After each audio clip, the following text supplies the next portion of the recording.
Fox Sports welcomes you to the following presentation of the National Football League.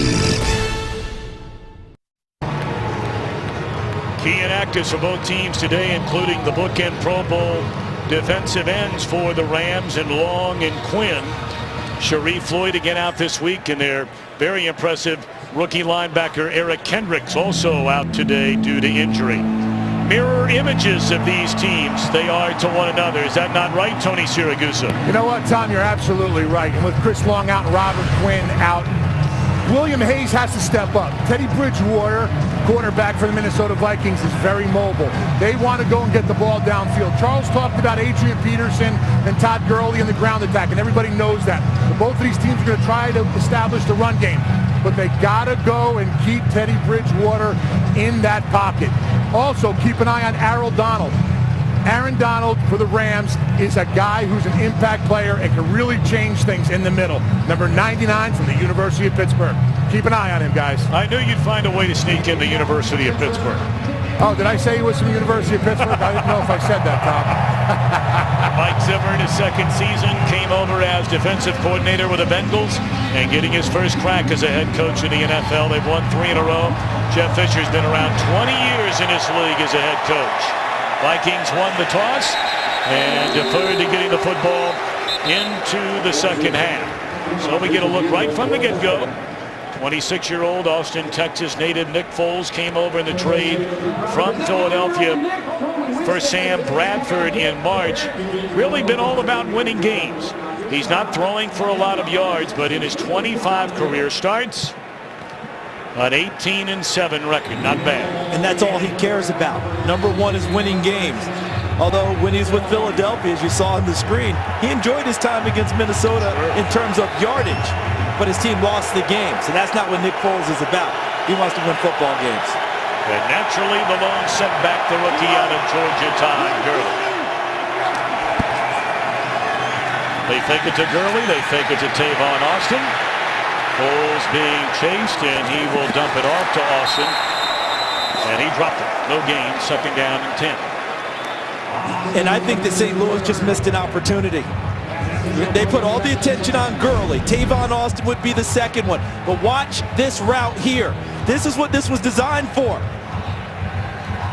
Looks like Kenny Britt is running wide open down past Terrence Newman after they had faked it to Gurley inside. They faked it to Tavon Austin on the reverse motion. That was for the big shot. And Nick Foles unable to find his guy downfield.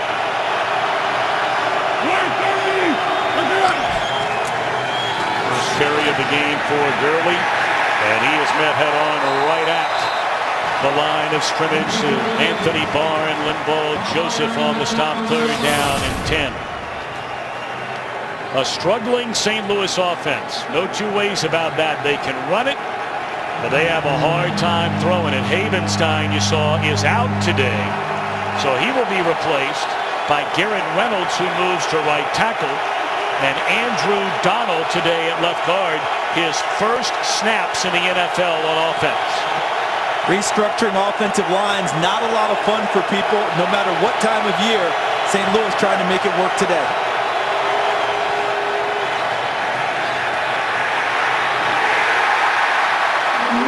Foles throws incomplete, was under heavy pressure, so it is 3 and out. This is a Rams offense that just quite simply has just struggled so badly.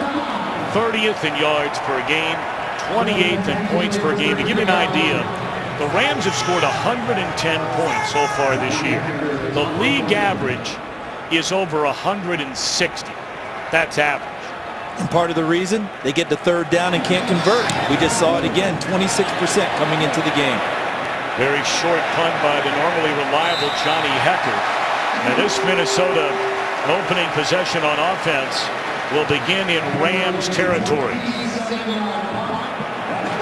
Teddy Bridgewater will turn 23 years young this coming Tuesday. He grew up in Miami, played collegiately in Louisville, took over a month into the season as a starter last year. 12 starts overall, had his ups and downs, but he's ripped off 6 straight home wins. And they still very much like this young man's future. He takes care of the ball very well. They want him to actually take a few more chances. With this field position, don't be surprised to see if Minnesota opens up and tries to get big early. Well, they fake it one way, and wide open is the backup tight end. That is Red Ellison. It looked like they had Stephon Diggs wide open down the sideline. And now both teams have talked all week about when opportunities present, we have to hit them because the defenses are so good. So you can't squander them. Well, the Rams did on the first play of the game. Had Kenny Britt wide open, didn't find him. That could have been a huge play. Right here, Teddy Bridgewater goes with the safer throw instead of taking the shot down the sideline himself. And it's a gain of 5 on first down. Penalty flag down. Peterson off to the left side will be denied first down yardage. And we wait on the penalty.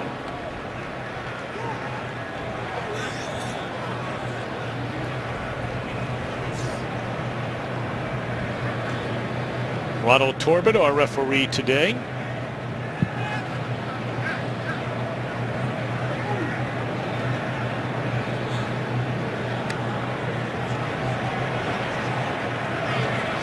It's our third game in 4 weeks with Mr. Torbert and his crew. Offside. Defense. Number 90. 5-yard penalty. Results in a first down. We talked about these teams mirroring one another. They're very good in the run game, both of them ranking in the top 5 of the NFL. Khalil healthy again.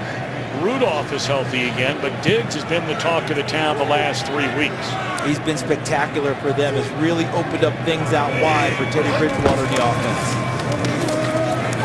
Peterson bottled up at the line of scrimmage, tries to break it to the outside. Great pursuing Rams defense, runs him out of bounds. Maybe getting back to the line of scrimmage, and even without Robert Quinn and Chris Long and the strong safety T.J. McDonald, this is still a stout front 7. They don't feel like there's much drop-off, if any, when they bring guys in for people who are hurt. You notice there's 2 linebackers that we're showing in Akeem Ayers and James Laurinaitis. That's because Mark Barron is really playing linebacker. You see him there as a weak safety. He's really playing linebacker, but he doesn't want to be listed as such. So we'll accede to his wishes and watch him play. He's something. Play fake to Peterson. Bridgewater steps up, lobs down the sideline. Had an open Mike Wallace and missed it. He had slipped behind Maurice Alexander, who starts in place of T.J. McDonald. And Tony, there's the movement you were talking about with Teddy Bridgewater. The mobility isn't necessarily him running with the ball, but keeping plays alive and creating others. Yeah, with his size and the way he moves in the pocket, just extends the plays right there, and then the receivers downfield can get open. But both of these teams that we saw in the opening play and right here with Teddy Bridgewater missed opportunities. These guys got to settle down, figure out what they want to do, keep that ground game, establish that, because I think both of these running backs get better as the game goes on. 3rd down and 10 at the Rams 36-yard line. Great protection. How about that throw? Threading the needle right between Laurinaitis and LaMarcus Joyner. That is a first down to Jarius Wright. He slung that one, huh? Certainly did. And Tom, you're so right about the protection that he got on this play. Excellent job by the offensive line. Look at Jarius Wright running in between James Laurinaitis, 55, and LaMarcus Joyner, number 20. And great call, partner, because it's exactly what he did. He threaded it right in between 2 defenders, put it right on him. And people talk about Teddy Bridgewater's arm strength. He's got enough arm strength to be very successful in this league.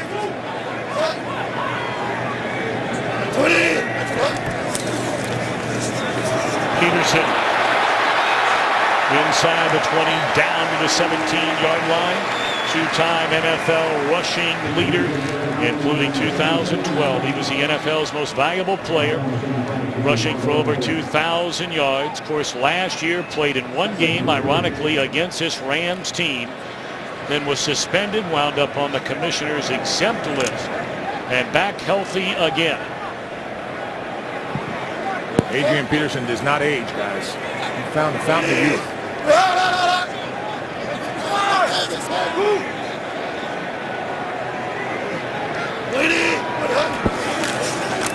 Again to Peterson on 2nd and 3.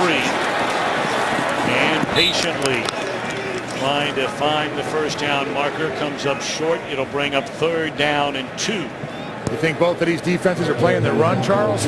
Oh, without a doubt. And Tony, did you see how heavy Minnesota went to the right side of the offensive line? Everyone stacked up there, offensive linemen, tight ends, the whole deal, trying to give Adrian Peterson some extra people to escort him towards the secondary, and I thought St. Louis played it very well. An outstanding Rams defense in the red zone. Both of these teams scuffle offensively in the red zone, and that was nearly intercepted.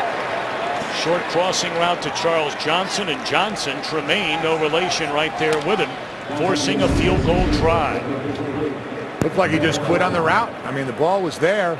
It's a timing route, and what Tremaine Johnson did so well was played it similar to the Super Bowl when Brandon Browner mugged Ricardo Lockett on the route and forced the play, and then the interception as a result of it. That was an excellent defensive play by Tremaine Johnson on the corner.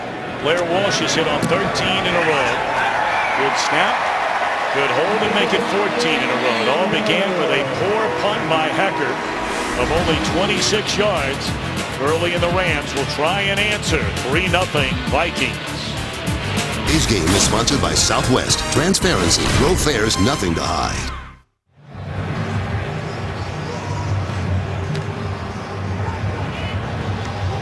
Todd Gurley and the Rams set for their second offensive possession of the game after 3 and out a moment ago. A short punt leading to a Minnesota field goal. Guys, a lot of wind down here on the field, so none of these catches by these receiving guys are guaranteed. That one blasted through the back of the end zone again by Blair Walsh. So here comes Gurley, and Charles, you brought it up on Friday. This guy reminds you of another pretty good runner. Yeah, and it's similar, and it's an easy reach because you're talking about the same uniform, Eric Dickerson. And the reason I say that is more size, speed, power combination. I don't think he runs it exactly like Dickerson. Dickerson was so unique. He almost looked like he's running in slippers at times until you ran up on him, and then you realize how much power he had. Gurley has that same power, vision, acceleration, and the excitement he's creating right now for this Rams team, similar to when Eric Dickerson was carrying the ball for them as well. Gurley's only 21 years old, a native of Tarboro, North Carolina. Fumbled snap. They hand it to Gurley off the right side. His best run in the early part of this game, and it's close to a 10-yard pickup. He didn't play the first 2 weeks, and now look what he's done his first 5 career games. His first 4 starts, he's gone for 125 plus in each one of them. And how interesting is it that in this game, we're talking about these three principles. Dickerson sets the tone. That's career. Peterson second, Gurley third, and we didn't have to do any manipulation. That's legitimately how it rolled out and aligned for this game. Tried to loft that one over the defender, did Foles, incomplete. Second down and 10. Many remember, some may not. Gurley last year tore up his ACL in his final season at the University of Georgia, and everybody thought, oh, is this young man going to be able to come back? Well, the Rams were buying, while everyone else may have been selling. They decided to take him in the first round anyway. Didn't play for the first time until week 3. Had 6 rushes, 9 yards against the Steelers, and then got loose the following week in the big upset at Arizona. Nowhere close to the intended receiver, Brian Quick. Ton of pressure in his face. Looked like Brian Robinson, 96, was in the face of Nick Foles, and on the previous play, Anthony Barr had been in his face and helped create the incompletion. Watch Robinson right here. Watch him as he finishes things off, as he gets past Garrett Reynolds, 71, and forces Foles into an incompletion. It's another open receiver, though. Yes.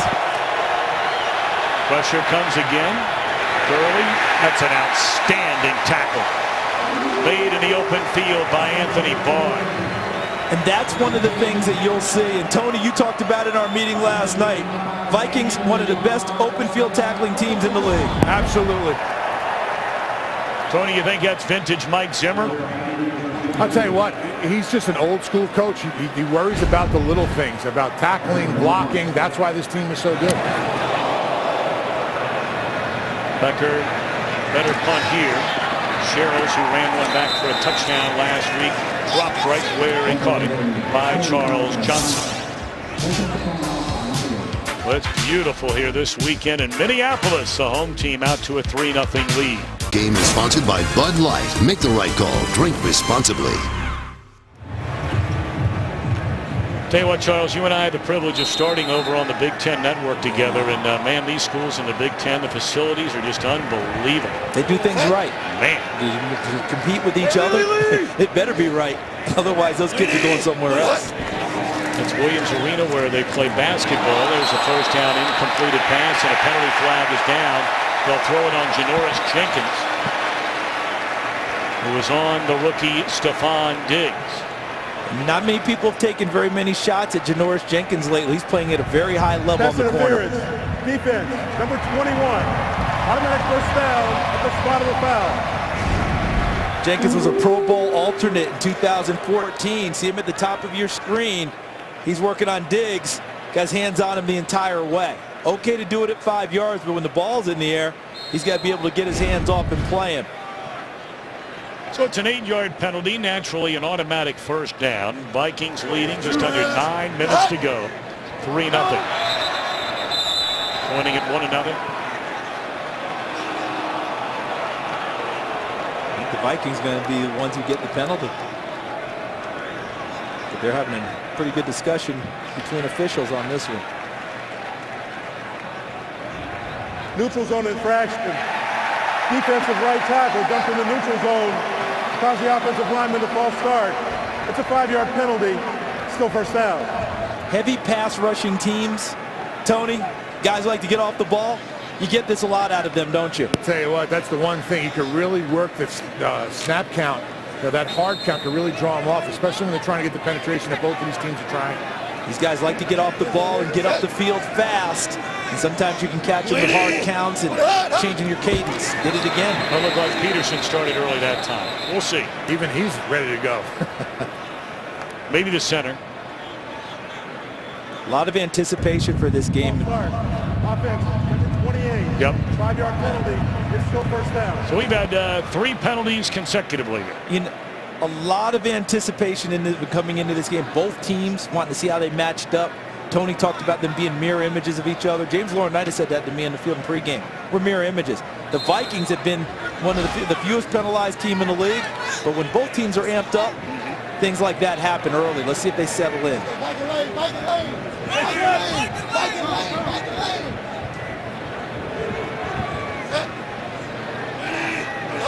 So you went 1st and 10 to 1st and 5, and now 1st and 10 again. And Peterson up to the 35-yard line, a gain of 7. And we say hello for the first time today back in L.A. to Mike Hill. Hiya, Mike. Hey, guys, you got great running backs in your game. LaShawn McCoy says, don't forget about me, fellas. Shady, doing shady things. 48-yard touchdown run, his longest of the season. Bills also have the safety. They're up 9-0 over the Dolphins in the first time. Charles, back to you. Well, Mike, that's great news for our son Luke, because he told me today on his fantasy team he was taking LaShawn McCoy. Nice choice. So he's jumping up and down right well now. Done. I haven't said McCoy's name much this year. Beat up. There's a throw. Wide open is Johnson, and he's inside the 45, close to the 40-yard line. I get the sense right now that Norv Turner, the offensive coordinator, is calling this game a little bit in reverse. Not so much everything going to be a first down run with Adrian Peterson, because you're going to get that 8-man front. You're going to get a lot of people in the box. So you go play action, throw the ball in the early downs to try and loosen things up for Peterson to operate a little bit later. And they found Charles Johnson downfield wide open on that first down play. 25-yard gain. The ball rests just outside the St. Louis 41-yard line. 1st and 10 Vikings. And again, they're going to throw it. Dump it off out of the backfield to Adrian Peterson. People forget Peterson is an excellent receiver. They haven't asked him to do a lot of it through the years, but when given a chance, he will catch it if you throw it. Came into the league with the reputation of someone who didn't catch the ball well and really worked at it. Came into today's game with 223 receptions in his career. Guys who are used to having the ball in their hands, they can develop into good receivers if you give them an opportunity. And so far in this game, seeing Norv Turner, offensive coordinator, he wants Peterson to touch it, but doesn't necessarily always have to be on a running play, especially not on 1st and 10. 2nd and 1, again a play fake one way. They misdirection the other way. And that's a big tight end who's healthy again. Golden Domer Kyle Rudolph. Well, when this guy's healthy, he's one of the best in the NFL, and that's the first down. Look at what they're facing, all right? Look at all these Rams so close to the line of scrimmage. So instead of just saying, okay, second and short, we hand it to Peterson, you go run fake with him and try and get some open space for your guys, and that's exactly what they did on this play with Kyle Rudolph. Teddy Bridgewater fakes it to the big guy, Adrian Peterson. Everyone goes towards him. He moves out to the opposite side and finds Rudolph wide open in the flat for an easy completion and first down. Flag again, and this is going to be against Minnesota. They blew it dead.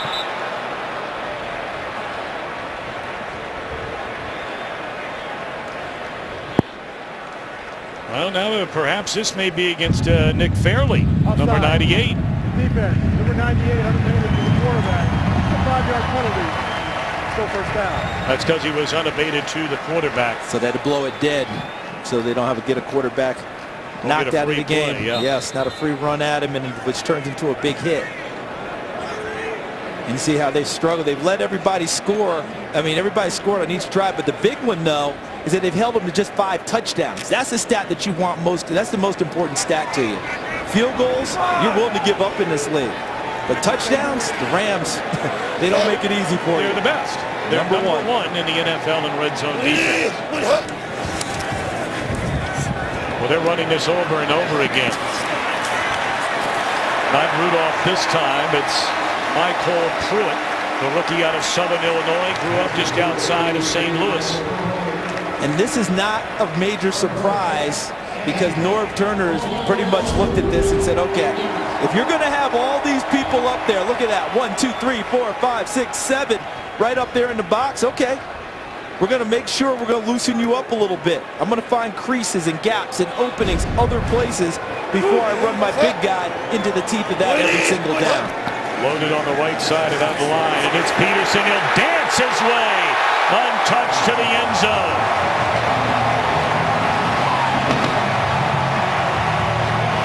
Boy, they've loaded up on that right side. Harris a guard, Clemmings a tackle, Rudolph a tight end. Nobody so much as put a breath on Peterson. And look at Mike Harris, 79, coming around from the guard position. Look at that lead block, which just escorts Adrian Peterson into the end zone. Fantastic job. Kyle Rudolph as well, 82, sealing the right side that allowed Adrian Peterson to dance in. What do you think the name of that was? Whole line to the right, Charles? Remember they used to call student body right at USC? Right. I think it was student body and the rest of the crowd too. Point after by Walsh is good. Peterson a big part of that drive and caps it off with the touchdown. 10-0 Minnesota. Today's game on Fox is sponsored by Chevrolet. Find new roads. By Microsoft Surface, the official tablet of the NFL. And by Pizza Hut. Bring home the flavor. Only at Pizza Hut. Well, while some of us were in meetings all weekend, Charles and Tony were hanging out over at the Mall of America. Yeah. Roller coaster. Tony was looking for a razor apparently, and they weren't selling one over there. I was a little upset that the Ferris wheel had a weight restriction. You got to work on that deal.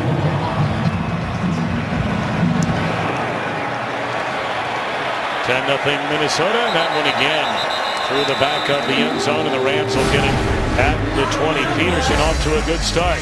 Very quiet so far for Gurley and the Rams. 5:24 to play in the opening quarter. The Rams have to get something, anything started outside of a 10-yard run by Gurley. It has been Zippo, not a single one completion in 5 attempts so far for Nick Foles. I think, though, for the Rams, whatever they do, don't get out of character too much too early. It's only 10. A couple possessions haven't been great. What they average running the ball, 1.7 yards a carry in the first quarter all year long. But that number goes up as the game goes on. They have to stay with it, press the run. That's their strength. They have Mike Harkey in playing fullback. That tells me they want to stay with the running game. Gurley slowed down initially as Sendejo came up to slow him down in the backfield. And then a host of defenders here to wrap him up. You know what the Vikings have? corners that will come up and get active in the run game. Because look at Minnesota. They take care of things very well. Sendejo, a safety, gets involved. There's Barr, 55, a linebacker. Look at Rhodes, 29, up on the line of scrimmage. When everyone's willing to tackle, that allows your defense to be that much better in containing a good running game. Gurley looking right into the sunshine. Run out of bounds by Chad Greenway, and we went out to Los Angeles with Mike Hill. All right, Skids and Pats after a Kirk Cousins pick. LeGarrette Blount and the boys capitalized. 5 yards for the score. It's all Patriots in this one so far. 14-0. Tom, Charles, back to you. Well, that should come as a surprise to no one. And whatever week the game plan calls for, run week for the Patriots, they'll do it. 3rd down, that's a good throw. First time we've called the name Tavon Austin. #1 pick 3 years ago out of West Virginia, and having his best start to a season. And here he is outside. You're exactly right, Tom.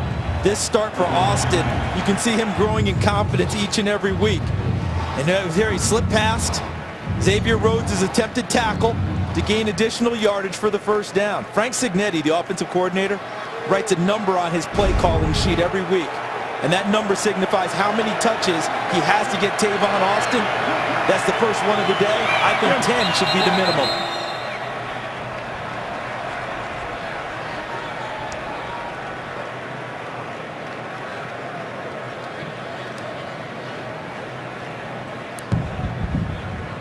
Ball start.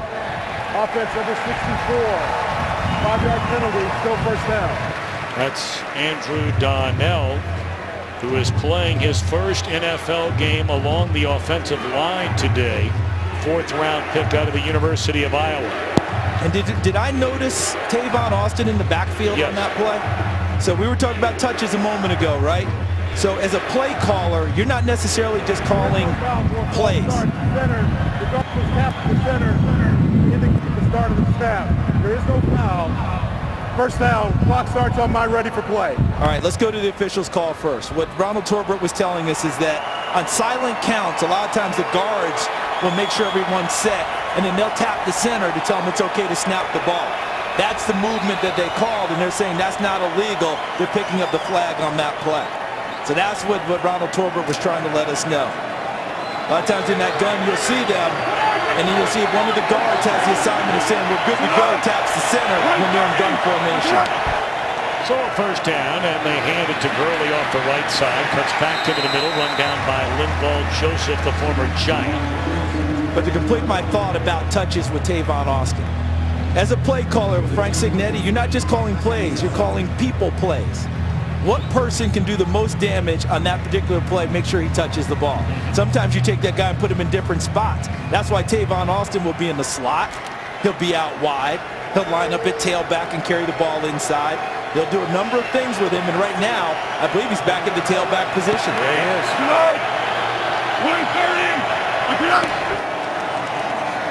Austin will get the carry. And not much there. Tripped up again by Andrew Sendejo. Austin, one of only 6 players in the NFL with 7 or more touchdowns. 4 receiving, 2 rushing, including 1 last week. And has returned a punt for a touchdown. And the things that he can do to mess up the defense. Let's see now if the Rams decide not to throw the ball on this key 3rd down and still run it. 3rd down and 5. Fake it twice.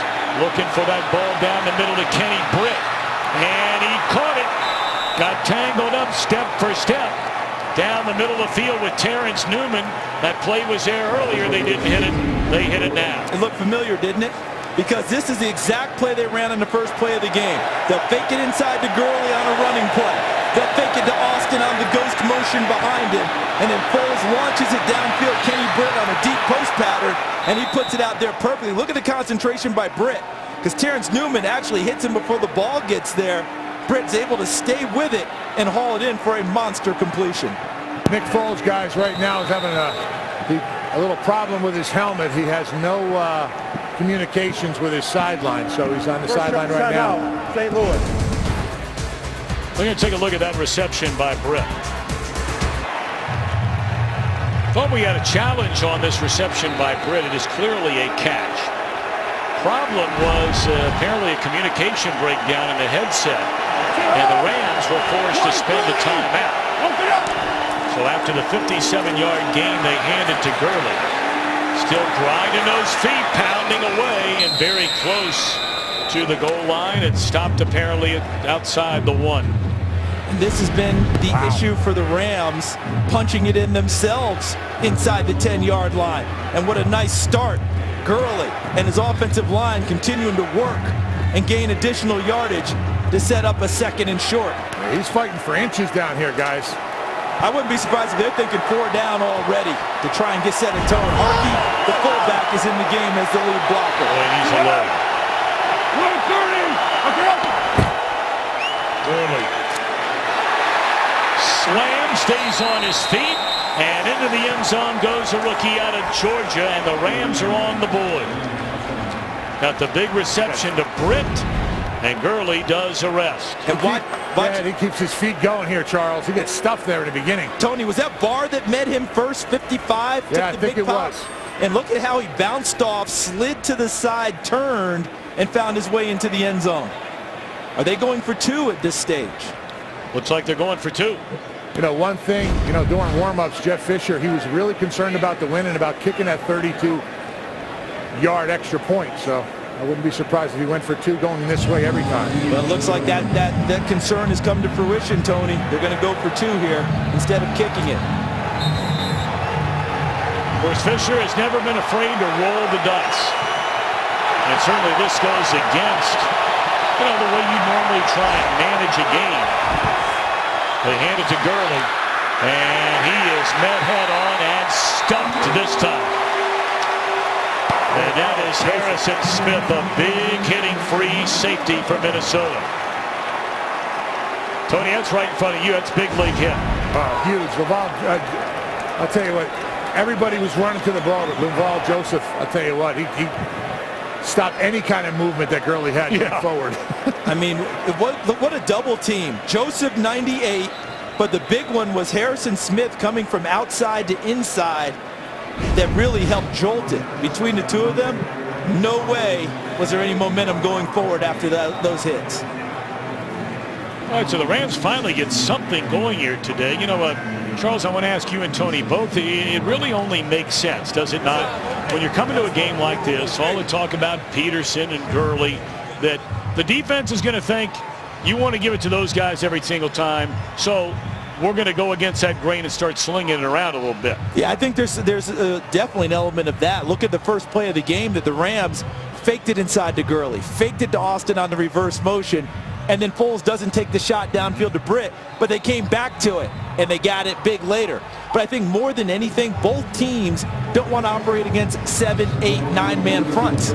So they've got to find something to get them out of that. Part of that is throwing the ball, screens, and draws. Or Darrell Patterson barely crosses the 20-yard line. A little bit of pushing and shoving going on there. There might be some of that college basketball. The Gavitt tip-off games. The Big East against the Big Ten for 4 days. Begins November the 17th. Nebraska against number 11 Villanova only on FS1. I love that. Paying homage to the man himself, Big Daddy Dave Gavitt, former head coach of Providence, Olympic coach. Oh, yeah. The creator of the Big East and the commissioner. You know what he did for me all my years? Every year he would have 2 tickets for me to the Big East tournament for my parents to attend. Wow. How about that? How about that? What a man. We miss Big Daddy. First down throw, Bridgewater rolling, and dumps it off to Jerick McKinnon out of the backfield for minimal yardage, if any at all. That's one of those plays, Tony, where Jerick McKinnon might tell Teddy Bridgewater in film, why are you going to throw it to me there? We're standing right next to each other. Why don't you run it if you're going to take you take that hit instead of let me get popped like that? Yeah, with 2 guys sniffing down my back, I can hear him breathing steady. All that comes with experience. We're going to keep an eye as this game progresses, not attempting that extra point a moment ago. Could be a very big play in this game. Bridgewater. It's a long throw to the far side, and Diggs makes a catch. It'll bring up 3rd down And that should be the final play of this opening quarter. We're going to see aggressive corners on both teams all game long. You just said Janoris Jenkins again, 21. He will challenge every pass in his territory. First quarter, Gurley, 20 rushing yards. Peterson, 20 rushing yards. Each with a touchdown. NFL on Fox is back in a moment.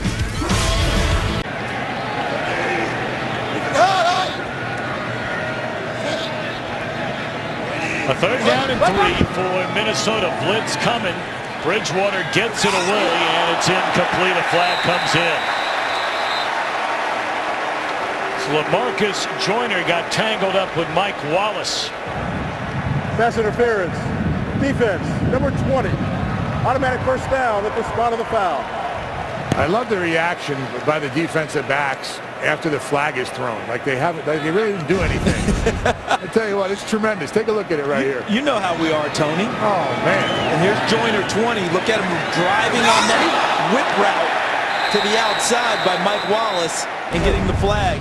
And there's Greg Williams. And you know something? He's not going to be overly upset with those calls. He loves an aggressive secondary, and he's going to tell him to keep playing aggressively all day long. Well, he's known for his aggressiveness, Greg Williams. He's got a cool look there, too. He really does. You know, I was thinking that he seems to be getting younger every year. Yeah, he looks a little bit like Cruella de Vil a little bit with that little thing in the front there. I'll tell you what. Did you really just say that? No, I didn't say what. What did I say?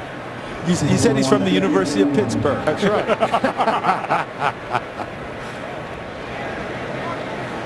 And there's James Laurinaitis, 55, and he controls things for Greg Williams as a defensive play caller. He has the authority to change defenses on the fly if the offense shows him something that dictates it. So he tries to do the same checks that a quarterback does, just as a defensive player. So homecoming for Laurinaitis. Grew up here in Minneapolis, and Bridgewater will slide up to the 37-yard line. A third down and 4 upcoming, and we check in with Kurt Menefee. You've got a good game in Minnesota and a good matchup going on in Carolina. Green Bay and the unbeaten Panthers. Cam Newton, 1-yard dive for the score. Panthers up by a field goal in the second quarter. Tom, Charles, and Tony. Really excited about seeing those Panthers in person next weekend, Charles. Listen, for a team that has a dearth of weapons on offense, they find ways to make it happen. And the main feature is that guy wearing number 1 who just saluted the troops. You are not lying about that. Look at this, taking that shot that Mike Zimmer talked about. Just slightly overthrows Jarius Wright. And the biggest part about it is it's okay to take the shots, but eventually they have to be hit. Because there's the Marcus Joyner going to play tight. Well, he got away with it. He got away grabbing him along the way. And that's part of that aggressiveness. If you do it long enough, eventually the officials quit calling things, and you get away with more. He really got away with one there. Tavon Austin,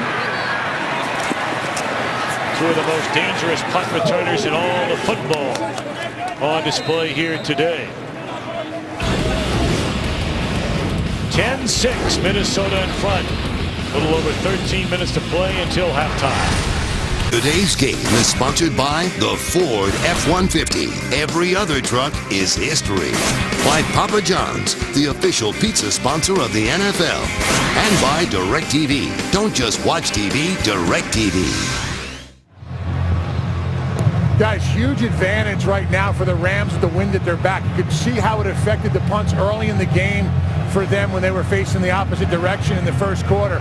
The flags are blowing really hard here, and it's right in the face of Minnesota. And I think right now the Rams have to take advantage of that with the wind to their back. Nick Foles started the game 0 for 4. He's 4 for his last 4, including the big long ball to Britt.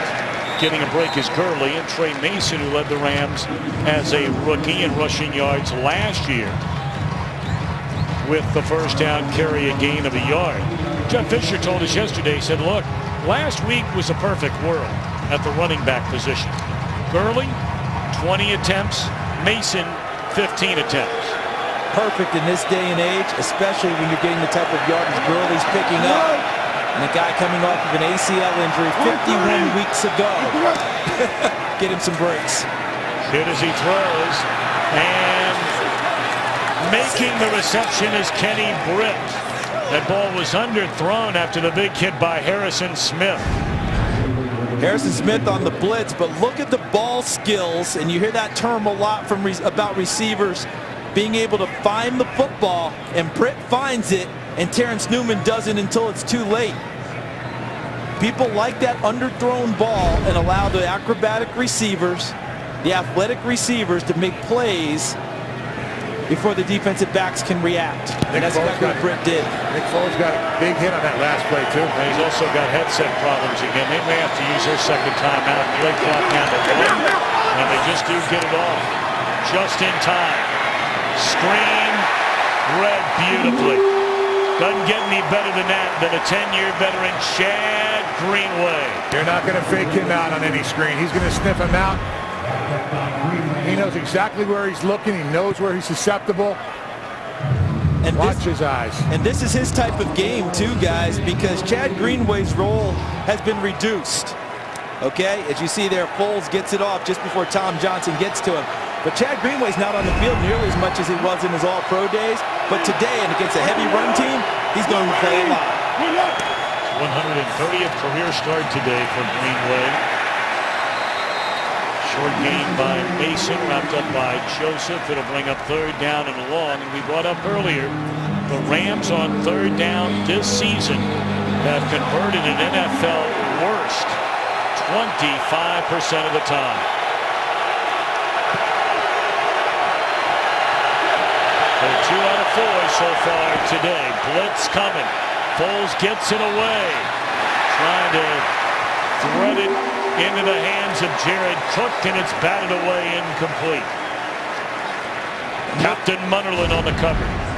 They ran the pressure at Foles. He's still able to find a receiver. And who he tries to go to is Jared Cook, but Captain Munnerlyn, who's moved from an outside corner to primarily the nickel corner on the inside, makes an outstanding play going over the top. So it'll be a 61-yard field goal try. Tony talked about that win. Big win that is back right now. And we know that Zuerlein has more than enough leg to get it there. There it comes off his foot, and it is good! 61 yards by Zuerlein. How about that? This might have made it from 71.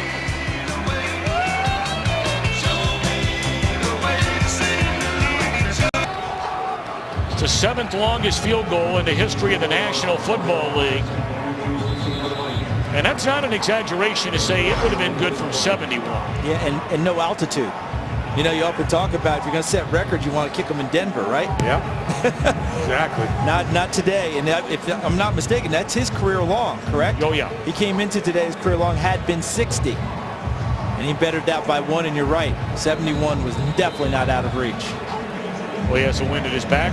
Same direction on this kickoff. And naturally, he bounces one. It's going to be returned. Patterson will take a knee.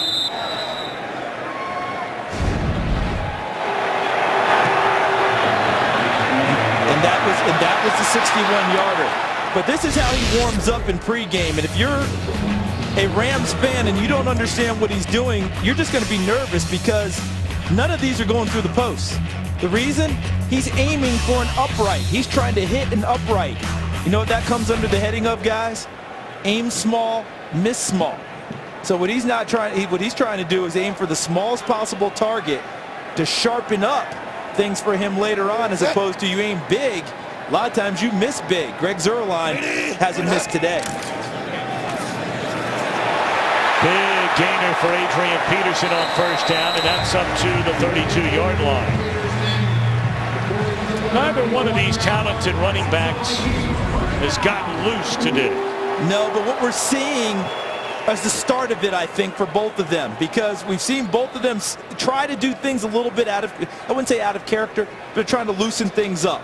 Draws, screens, throw the ball early and down in distance to try and get things loosened up to hand it to their big guys. Right back in his hands, and why not? Gain of 2 on 1st down. That is only the 10th time in the history of the National Football League that a field goal has traveled 60 or more yards in a regular season game. Think about most of the history of the NFL back when we were wee lads, right? The ball just came back out to the 20. But then when they started changing things, saying, okay, it comes back to where you kicked it from the line of scrimmage, people got less and less aggressive about the longer field goal. Peterson again crossing the 35. It'll bring up 3rd down and 6. Minnesota scored the game's first 10. The Rams come back with 9 unanswered. And we're under 9:40 to play until halftime. And one thing for us to all to keep in mind as we see these guys run the football, some of these 2 or 3 yard runs we're seeing now, those are the ones that turn into 20-yard runs later. And that's what they're looking for. Brandon Fusco, the starting left guard, shaken up on the play. And I think the official was actually the one who made the determination that Fusco needed to come out of the game, although nobody directly looking at him right now. I wonder if that was an equipment issue to send him off.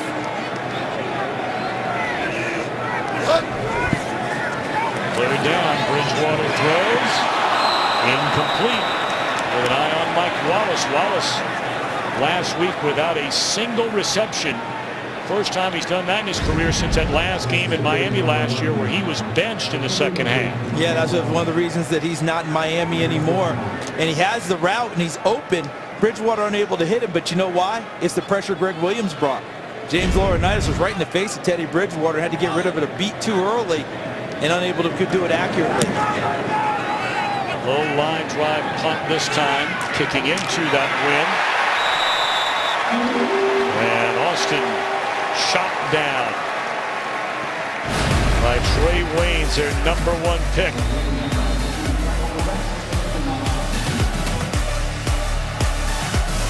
This game is sponsored by FanDuel, the leader in one-week fantasy football. Tony Siragusa brought it up earlier, this wind. They had it officially listed outside the stadium at 20 miles per hour before game time. It has picked up significantly since then. Then you bring in the dimensions of the stadium, swirling winds. 61-yard field goal by Zuerlein. Tavon Austin, as the Rams get the football trailing 10-9, lines up in the backfield. And they give it to him. And that did not fool the Minnesota defense. We have called that name aplenty. Linval Joseph, 3 years as a starter with the New York Giants, his 2nd year in Minnesota. He's playing at a Pro Bowl level. I just go ahead and say it. This isn't just hyperbole either. Tony, he's taking on double teams, single blocks, whatever, and he's eating them up. And he's not just taking them on, he's making plays. He's controlling the middle of the field. Joseph had a monster game in the win over Chicago just last week. First time we've called the name Stedman Bailey. Got a flag bounce, and a flag comes in over on the sideline.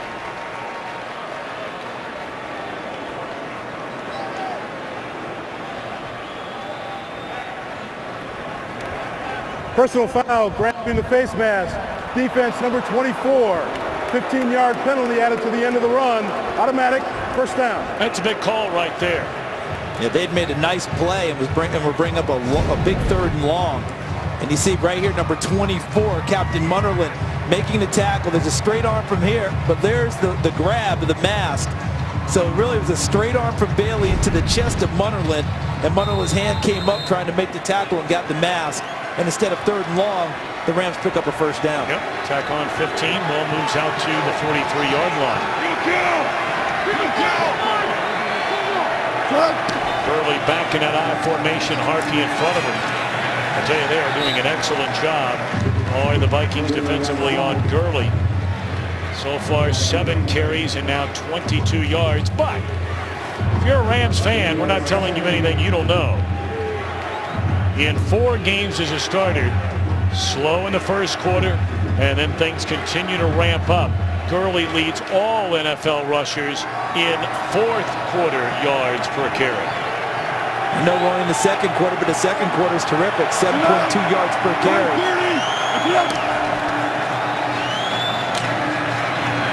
Gurley looking for a hold, dives across midfield. Maybe a yard or two short of a first down, and we check in with Kurt Menefee. Well, the Titans fired Ken Wisenhunt this week, but they did get Marcus Mariota back from a knee injury. He gets a little help and a little luck from the Saints here. Delaney Walker, and a good block downfield. 61-yard score. One of 2 touchdowns to Walker so far is 21-17 in another high-scoring game in the Dome. Tom, Charles, and Goose. Another big one going on down there. How about this third down time? Take it to Gurley. Put it in the hands of Tavon Austin. And I tell you, it's going to be very close. That is a great open field tackle made by Anthony Barr. I think he's a little bit short here, but don't be surprised at all if the Rams decide to go for it if they get it. But I love your description here. Watch Barr, 55, come from inside out.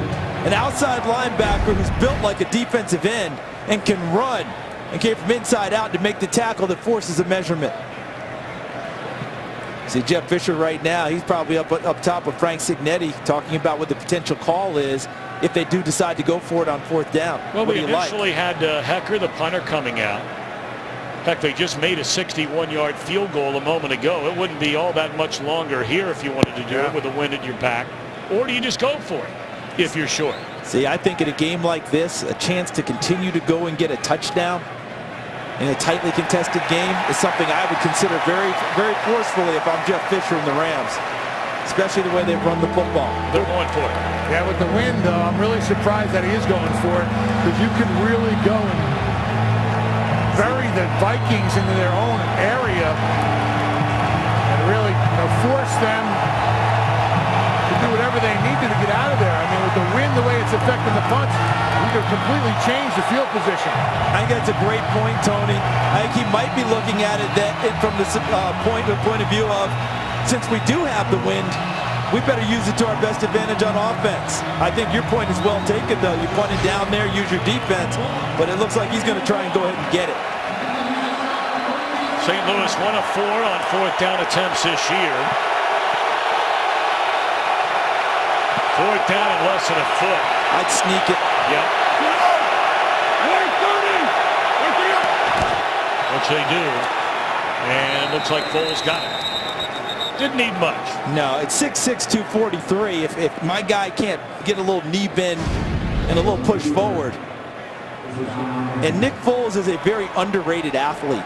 Coming out of high school, he was one of the top basketball players in his area and had numerous Division I scholarship offers to play hoops.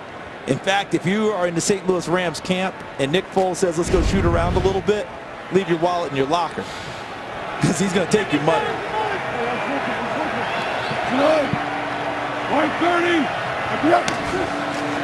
First down, fake it to Gurley. Good protection. Now Foles in a little bit of trouble, dumps it off to Gurley. And that's a gain of 11 on first down to the 35-yard line. Under 6 minutes to go until halftime. I love what Nick Foles just did on this play. He came off of his primary guy deep and came back to Todd Gurley because he wanted something deep on the throwback. See how he pulls it down and then takes his eyes to Todd Gurley and throws the pass. But what he wanted downfield was Brian Quick, number 83. Didn't feel he had it because Harrison Smith was back there to deter him. Didn't look like Gurley was out of bounds, but I think his hair was out of bounds. That's part of his uniform. That counts. That counts, exactly. Foles has hit on 9 of his last 10. And this time they're going to lay it off to Austin. Lots of green in front of him. And he's to the 25-yard line, close to another first down. Appears to have it. It is a first down. They spot him at the 23. If you watched our pregame show, our colleague Colin Coward did his magic act, didn't he? And he was talking about the different things, and he did this mystical thing.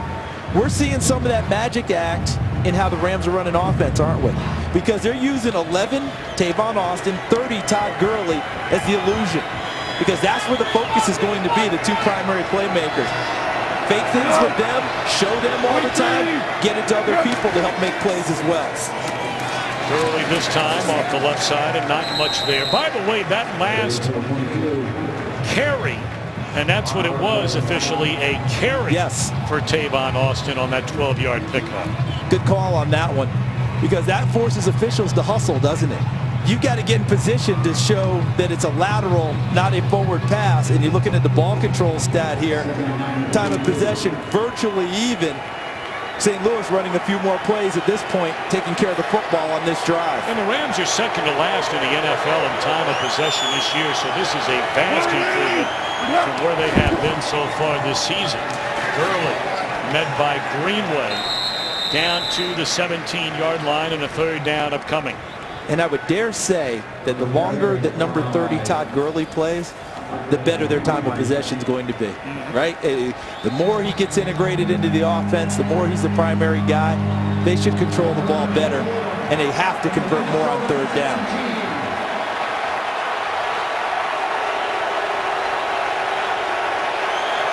3:40 to go until halftime. They split Gurley to the very top of your screen, to the far left of this formation. So empty backfield on third down. Foles steps up, and in the hands, knocked out of the hands of Jared Cook by Andrew Sendejo, and out comes Zerline. And that's nice coverage by Sendejo, number 34. Okay, so he's going to be here in coverage. Does not retreat much, which is really well done by the defensive back, understanding that you don't have much real estate behind you. So you play everything in front, broke on the football, broke it up. 35-yard attempt by Zerline out of the hold of Hecker. And it is good. So for the first time today, the Rams lead. Fell behind 10-0, and now they lead by 2. Well, the talk all week long. Adrian Peterson, Todd Gurley getting together today. Now we have a lot of football left to go. And these guys get big yardage through attrition. Simba on your left, Todd Gurley. Mufasa on your right, Adrian Peterson. And both of them get more powerful as the game goes on. Tony, you know those runners, they like rhythm. They like carries. And they lather up and produce as things move on. Yeah, because you get a feel of the game. You can start reading what they're trying to do defensively. You know where your offensive line, where the alignments are. You know, if a tackle's a little bit wider, you can go and set him up for your offensive lineman. So a lot of those factors happen in that first quarter. That's why we see guys like these two get better as the game goes on. Yeah, I don't know the last time I was part of an NFL telecast where we had Simba, Mufasa, and Cruella DeVille. It's a new world out there, Tom. You're not going to leave on us, are you? No, I'm watching my career dissolve before my very eyes, but it is what it is. And how about the guys we're talking about today? That's Adrian Peterson, his first touchdown run of the day. And Todd Gurley, how about him powering through a big hit from Anthony Barr to begin with and finds his way into the end zone. Powerfully built young men who know how to get through the line of scrimmage. So McLeod's going to hold it. That win is a big-time factor. And we'll see as we move into the second half if it's a game-changing factor. Up to the 20 is Patterson, and we check in with Mike Hill back in Los Angeles. Raiders and Steelers. Raiders got this rookie named Amari Cooper. He's pretty good, but maybe the Steelers forgot about him. He's wide open. Gives his team a 14-11 lead. Could be the rookie of the year, but of course you guys have a guy who might have something to say about that. Simba, Mufasa, back to you. See, it's trending right now, Tom. You see how that stuff works? You know. See, that's Rafiki sending it back to us. So we're all set there. Wow. Thank you, Mike. He's not going to like that. Oh, come on. Rafiki was the wise man. He's the guy who had all the knowledge. Peterson in the backfield. They give it to him on first down. And across the 30. And across the 35 is Adrian Peterson. This is why you never give up on the run game, right? Attrition. Watch how things break here. As you see the snap, you'll see everybody just kind of get into the middle, and he finds the one crease, and then his eyes find the cutback. And look at the move he puts there on Mark Barron, who's played so well in recent weeks with his move to linebacker. But what a nice gap he had initially, and then excellent vision to take him away from the tackler.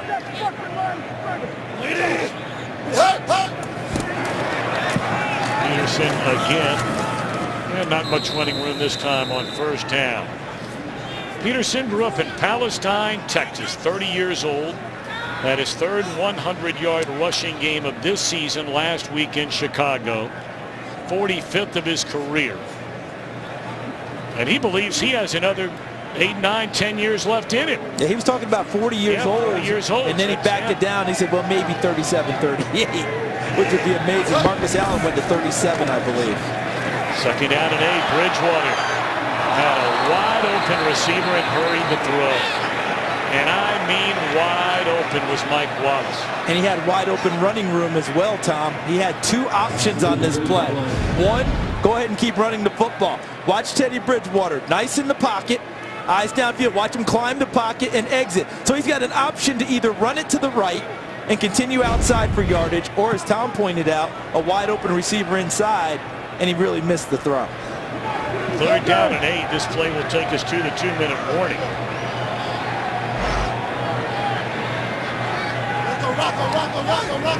We go express.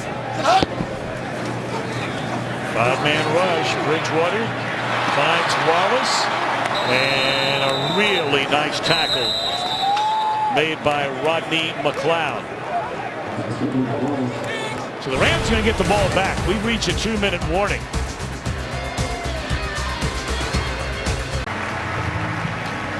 You can get apps, video, and more at iTunes.com/NFL. In honor of Veterans Day, for every point scored during the NFL's 32 Salute to Service games, the league will donate $1,000 to its nonprofit partners, the Pat Tillman Foundation, USO, and the Wounded Warrior Project. To join the salute and learn more, visit ML.com/salute. Off the foot of Jeff Locke. Good punt this time by Locke into that stiff wind. It's down at the 15-yard line. Give you an idea, as Foles and the Rams will come out with 1:45 to play and 2 timeouts remaining until halftime. From 60 yards or longer, there have only been 15 field goals made in the history of the NFL. Greg Zuerlein now has done it twice. The only other player in the history of the game to do it twice, besides Zuerlein, is Oakland kicker Sebastian Janikowski. That's impressive company, because I would have thought Jason Elam might be in there. You know? Oh, yeah. He had 1, right? That was in Denver, I would presume. The longest field goal in the history of the NFL is Matt Prater. First down, it is Tavon Austin picking up 13, and they'll move the chains. And that was kicking for Denver at home against Tennessee back in December of 2013, a 64-yarder. I don't care if you have altitude or not. That's a big shot. Huge, huge. But how about the way the Rams are running offense, guys? Everything has to do with number 30 and number 11 and what you can do playing off of those 2. 1:39 to play until halftime. Gurley just been bottled up all day today. I think that defense in front of Minnesota is doing a very nice job with the offensive line of St. Louis. What do you think, Tony? Excellent job. They're keeping their shoulders square. They're moving down the line of scrimmage. They're staying up on their field. And then the linebackers, everybody's running to the ball. It's a team effort there on the defensive side for Minnesota. Well, now the Vikings are the one that are going to spend a timeout, maybe hoping to get the ball back one more time. How about a Kurt Menefee? So in history, servicemen and women from the U.S. Army Reserve will join us with Veterans Day just a few days away. We've also got highlights from the early games, and you know it's always fun whenever Terry Steelers take on Howie's Raiders. And for the first time in a long time, thanks to all of you, I feel completely safe. Thank you. Back to you. You are safe indeed. Surrounding with anybody in the United States of America military. Yes. Definitely safe. Second down. And here comes Tavon Austin again. And puts a move, breaks a tackle. And all the way to midfield is Austin. I think as much as we're seeing with misdirection and different things, it's really basic, guys. Either 30's going to touch it 11's going to touch it, or they're going to fake it to him and go to someone else. That's how much attention those two are drawing. Austin and Gurley, they're everything for the St. Louis Rams. So when you fake it to them, the defense has to respect it. Other people, this is your chance to step up and fill the breach. This is your chance to make plays, because those guys are going to get all the light. It's a season-long 22-yard gain as a runner for Tavon Austin. And he has 48 now rushing yards on just 5 attempts. And it's not like his first time they've given it to him. He had 17 carries on the year coming into the game today. And I think one of the reasons that the Rams eventually traded up for him in the first round, and really that was precedent setting, because you don't trade up for Smurfs, okay? But they did it because remember that game at West Virginia and Oklahoma, we ran for 300 yards from the tailback slot? That showed them all the extra possibilities that existed with Tavon Austin. The Rams earn a timeout, 1 left. Take it both ways, and wide open down the middle of the field, Lance Kendricks, 5th-year tight end out of Wisconsin. And he's to the 30-yard line, under a minute to go by the time they snap it. I mean, Nick Foles is going to have a magician's name before the day's over with all these different fakes for these guys. All the illusion that's being created by this offense. But right now, Frank Cignetti is on to something as a coordinator. And just as you described, Tom, and here's Kendricks lining up at tight end. What did we just say? If you're someone else on this offense with all the attention with Gurley and Austin, your opportunities are going to be there. Will you capitalize? Well, Lance Kendricks was wide open on that play. A 20-yard reception by Kendricks, the hero in week 1, the stunner in overtime against Seattle. And now looking for the end zone, and nearly intercepted. That's outstanding coverage by Xavier Rhodes. This is an example of not panicking as a cover guy. Right at the top, watch Rhodes, because it's coming right at him, and he's going to get his back to the quarterback, and then he gets his head back around to find the football. See how he pins the receiver Britt to the sideline so he knows exactly where he is, gets his head around, finds the football, and breaks up the pass. 47 seconds remain, an important 3rd down and 10. That's Marquez, and again, that is just an excellent open field tackle by the 10-year veteran out of Iowa, Chad Greenway. Clock continuing to run, and they'll let it probably get down to about 5 seconds. That's a spread game clock and play clock, maybe 4 seconds before the Rams will burn their final timeout.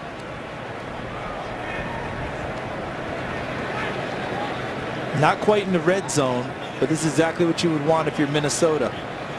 If you give up anything, it's a field goal attempt inside of 2 minutes and playing their 2-minute defense. There's a timeout by Jeff Fisher. 3 seconds to play until halftime. We'll take a quick break. Zerline will try and add to the Rams' lead. Jeff Fisher is so cool that he doesn't even need to say timeout to get it. Look at that, just a little nod. That's him, man. You know what I want. Give it to me. You know, guys, when you're on a flight and you're sitting in an exit row and they come and ask if you are willing to help and all that, you have to verbally say yes, otherwise the flight attendant won't walk away. Yeah. Jeff Fisher doesn't need to say yes. Jeff Fisher just nods and, okay, you got it, coach. We're good. It's the way it is with Siragusa, though. He just gives a nod when he's sitting up front cabin. Yeah, give me another one of those. 2 out of 2 today is Zerline. And now the Vikings will spend a timeout.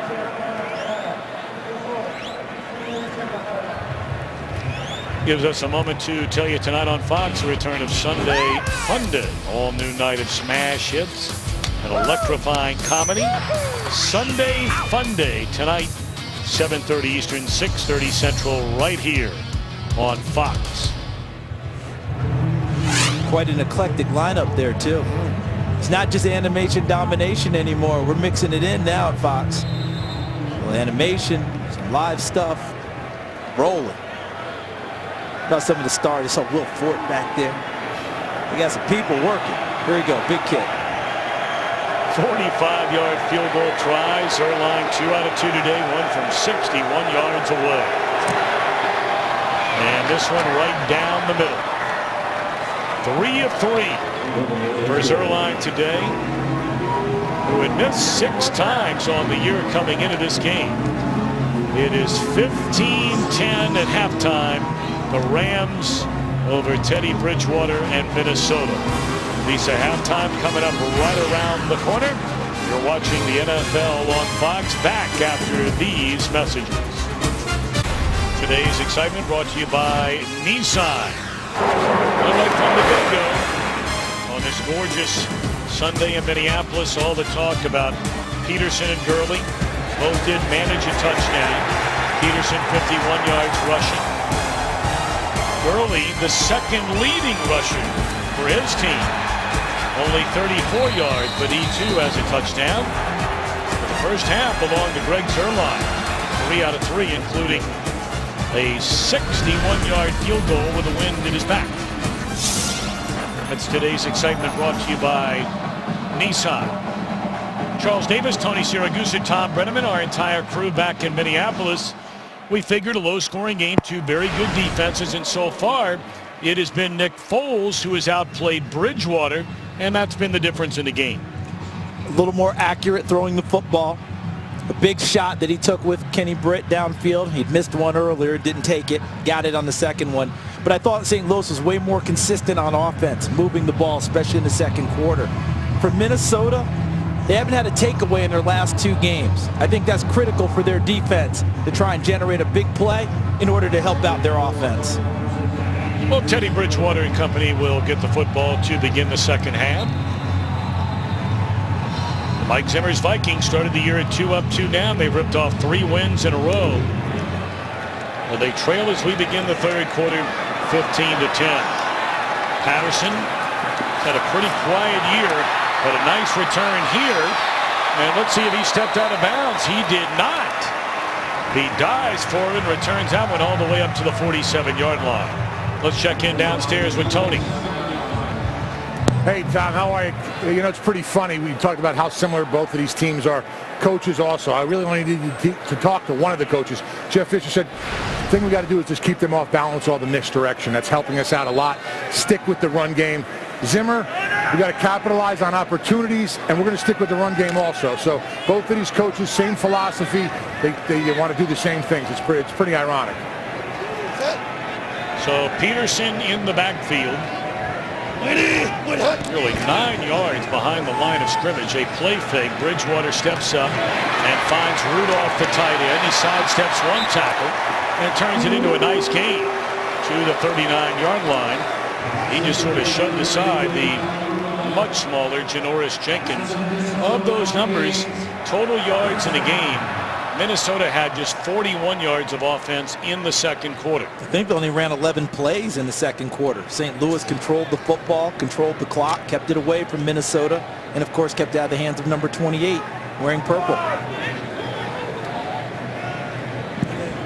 That's it.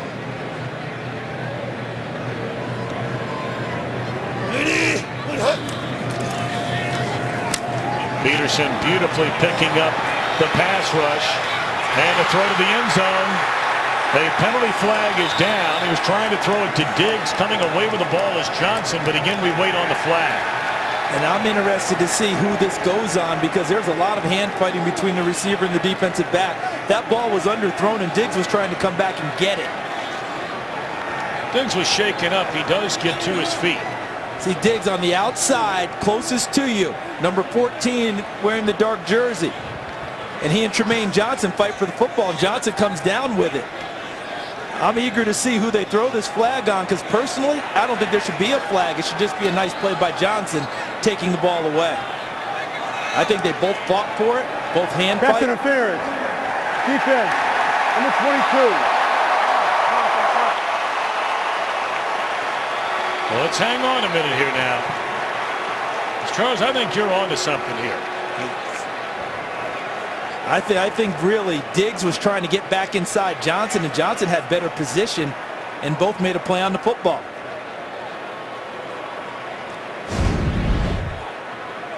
See that? They're both going at each other right there, Tom.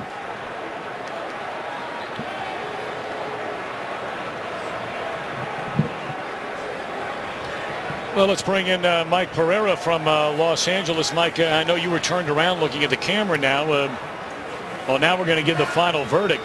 Correction, it's offensive pass interference. 10 yards, previous spot, replay first down.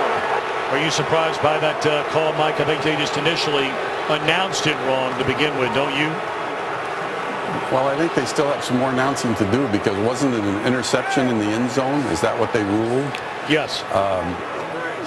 So I think if it's an interception, they're going to have to go and decline the penalty for St. Louis to keep the ball if it's offensive pass interference. But, you know, this is the hardest call on the field to make, and I always looked at these and called them a standoff. You know, one person's got position, the other turns into him. The offensive pass interference will be declined. It will be St. Louis's ball, first down on the 20-yard line. Tell you what, Mike, hold that thought a second. We're going to take a quick timeout and come back to you, because it should be interesting to hear you talking about, as an official on the field, having to make this call. Ball belongs to the Rams. Today's Game on Fox is sponsored by Southwest. Transparency, low fares, nothing to hide. By Burger King, introducing new Buffalo chicken fries, a better way to Buffalo. By AARP, real possibilities. And by K Jewelers, every kiss begins with K.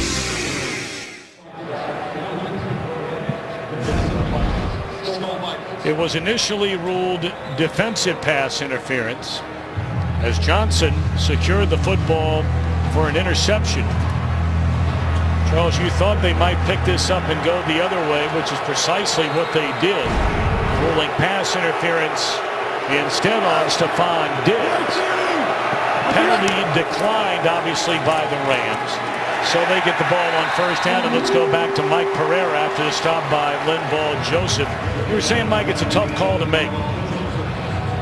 Hardest call on the field to make. I think it's more of a standoff, because the defensive player had position and the offensive player turned into him. I think it was a good discussion. I'd have been actually fine with nothing, with neither offense or defense or defensive pass interference on the play. Yeah, thanks, Mike. And to me, that's the same as in basketball. The block charge, very, very difficult for the officials. Coming on the blitz was Sendejo, forcing Foles to step up in the pocket, and there again is Linval Joseph. Second week in a row he's having a monster game. The Vikings are getting way more aggressive now. Here's Sendejo coming on the blitz, because they've been reading.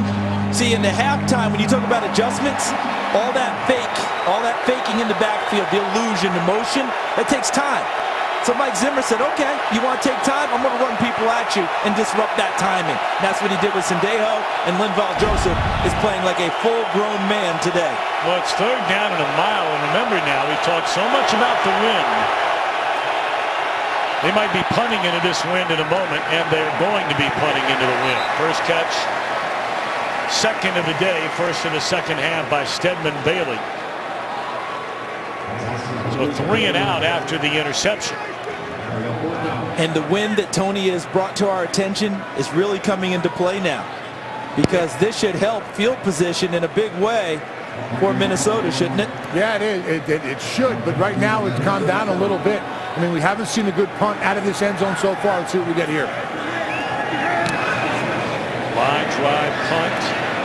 Takes a favorable bounce for the Rams. Penalty flag down.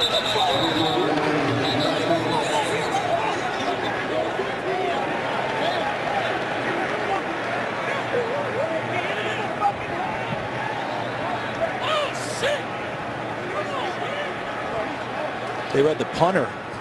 Really got blocked aggressively. Big time. Kicking team, number 44. Minnesota's elected to take the penalty, replay fourth down, half the distance to the goal. That's a long snapper, Jake McQuaid.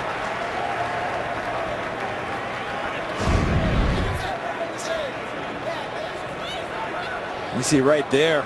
Wow, that's a big hit. Daniil Hunter. The rookie out of LSU who's played very well. That's Mike Prefer. with his back to you right there. He's the special teams coach of the Vikings. And boy, since he's been there, 10 yards from the previous spot, replay 4th down. Since he's been there, the Vikings special teams have really picked up, haven't they, Tom? Well, they've had 4 kickoff returns for touchdowns, 3 punt returns for touchdowns. They blocked 2 punts, returned them for touchdowns. This year, they're first in the league covering punts. So Prefer has done an excellent job. And how about St. Louis? Another special team penalty. They're in double digits this year. Tied for 4th most in the NFL. The league average is 8. This is I believe, their 12th special team penalty of the year. Now punting out of his own end zone is Hecker. A very short punt, but again, a very good bounce. Sherrill's from a 33, and he'll step out of bounds across the 40. Only 3 minutes into this 3rd quarter. It's a tight one. Peterson and the Vikings on the short end of a 15-10 game. Nick Foles and the Rams 3 and out after the takeaway interception in the end zone by Tremaine Johnson. Wind at their back. Good field position for Minnesota. Starting this drive from its own 40. Peterson looking for a hole. Not much of one there, but does plow forward for a gain of 4. That was that unbalanced line again there, Charles, where they have everybody on the right side. Yeah, I'll try and go with that with one college program I covered called the barge formation. Look at today's leaders. Bridgewater 98 yards passing. Peterson 55 yards rushing. Kyle Rudolph with a couple catches and one nifty move on the sideline on his last catch. You can see where that offseason yoga and stretching has come in play for him. See the leaders for the Rams on the other side. Norris Jenkins, a very aggressive corner. Bridgewater all day to throw. And the catch is made by Stephon Diggs, his first big reception of the day. Because of all the time that you noted, Tom, it allowed Diggs all the way to the top on the outside, number 14, to essentially make 2 moves. See how he runs that whip route? He takes Jenkins inside, and he's able to come back outside because of the protection. That allowed Bridgewater enough time to find him and step up and make the throw. Getting away from Janoris Jenkins is not easy, but Diggs did an excellent job getting into a break, getting out of it, and getting away from the defender. Diggs' season is going a lot like fellow rookie Todd Gurley. Diggs did not play the first 3 games of the season. He has been lights out over the last 4 weeks. And now a penalty flag. Called delay of game here. I think everyone stopped when they thought the Rams might have jumped into the neutral zone. No flag on that. There is no foul for delay of game on the play. Please rest at the play clock. 25 seconds, please. That's because the official, the back judge, was looking at a play clock at the open end of the stadium, which said the play clock was at 0. The play clock at the other end had 17 seconds left. So we need a little synchronization. Yes. Okay.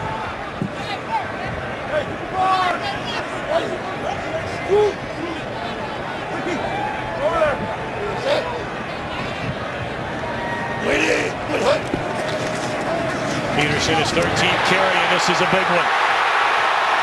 Just wrapped up a touchdown saving tackle made by Rodney McLeod, where Peterson finds the end zone after a 13-yard gain. Tony, when everyone's stacked up near the line of scrimmage, you can make a big play, or if there's a crease, a big play can come against you, correct? Absolutely. You know, Aaron Donald on that play came upfield a little bit too much. He has to identify that it was a run play and stay on that line of scrimmage. With his penetration, he gave him a crease, and that's why you saw that run right there. Yeah, if you have 8 or 9 up there, it's hard to block, but if you find any opening, there's plenty of distance once you clear the line of scrimmage. Peterson again, and coming down the line and making the tackle is Laurinaitis. We talked about James grew up in this area. Minnesota's Mr. Defensive Football is a high school senior. Out at Plymouth Wayzata High School, led his team to a state championship, also a great hockey player, but left here to go to Columbus, Ohio and play for the Buckeyes. That's one that got away. In a big way, and he would have been a centerpiece of a recruiting class, helped set a tone, and it's always tough because Minnesota needs to keep those kids here to supply their program. And they go to places like Ohio State and come back. It's almost unfair having to play against their own great players. Bridgewater Throws to McKinnon out of the backfield. It's a first down. First and goal, Minnesota. Down to the 7-yard line. But this is where the Rams all year have been very impressive. I beg your pardon here. This is a third down upcoming after the penalty a moment ago. Red zone defense. Because if you're Minnesota, you've got to think touchdown. You've got to have everything go into getting the ball in the end zone. Not many people have done that against the Rams this year. They are the kings of making you kick field goals. One of the reasons they're on a nice winning streak right now. 1 of 5 on third down today are the Vikings. Third down and 2. They need to get inside the 5 for a first down. They're going to throw it. Bridgewater will run it straight to the touchdown.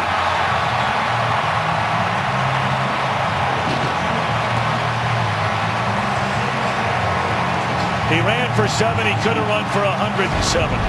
And this is not what he wants to do. Watch how the play unfolds. He wants to throw it, but this is it. Look at this. Stop right there. Look at the gap he has to the end zone. He can't do anything but take that and run it in. And he understood how valuable it was for Minnesota to get into the end zone. And now with that score, they're going to go for 2. And really all of this started when Jeff Fisher elected to go for 2 on the first Rams touchdown. It changes up your play chart because most of the time you don't start going for 2 until you absolutely need to. But in a game that's this tight, points are at a premium, Minnesota will go for it. Peterson in the backfield.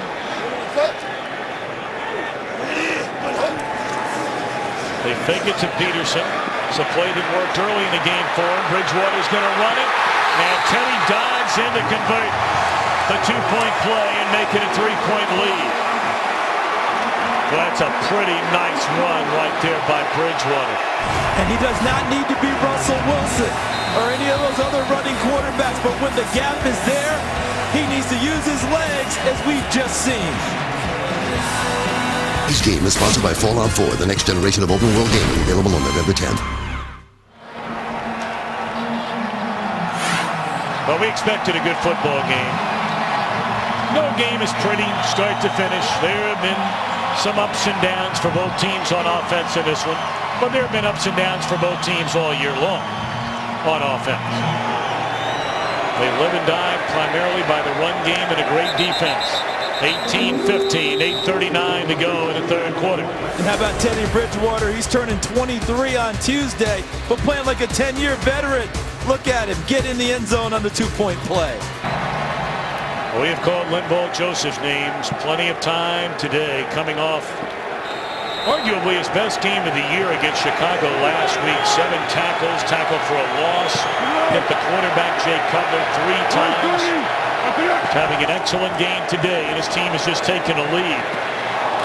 Gurley leaps over the potential tackler, Terrence Newman, but a minimal game. I think Mike Zimmer, the head coach who also calls the defenses, came out after the half with a concerted effort, concerted idea of, look, you can run all the misdirection you want, but I'm going to attack on every play now. Harrison Smith came from his safety position and forced that play quickly before they were able to spill the play at the end of it. You notice on just about every play now, Tom and Tony, someone from Minnesota is coming as at least 1 extra rusher, sometimes 2. Because when you're doing all that misdirection, you're doing all that changing, turning your back and faking, that takes time. And Minnesota wants to disrupt that timing and force the issue a lot quicker. Yeah, gives extra time for those guys up front to get that pass rush and get that penetration that they need to. Terrence Newman took Gurley's foot to his head when he came up to make that tackle. Second down completion up to the 25-yard line. It's Kendricks.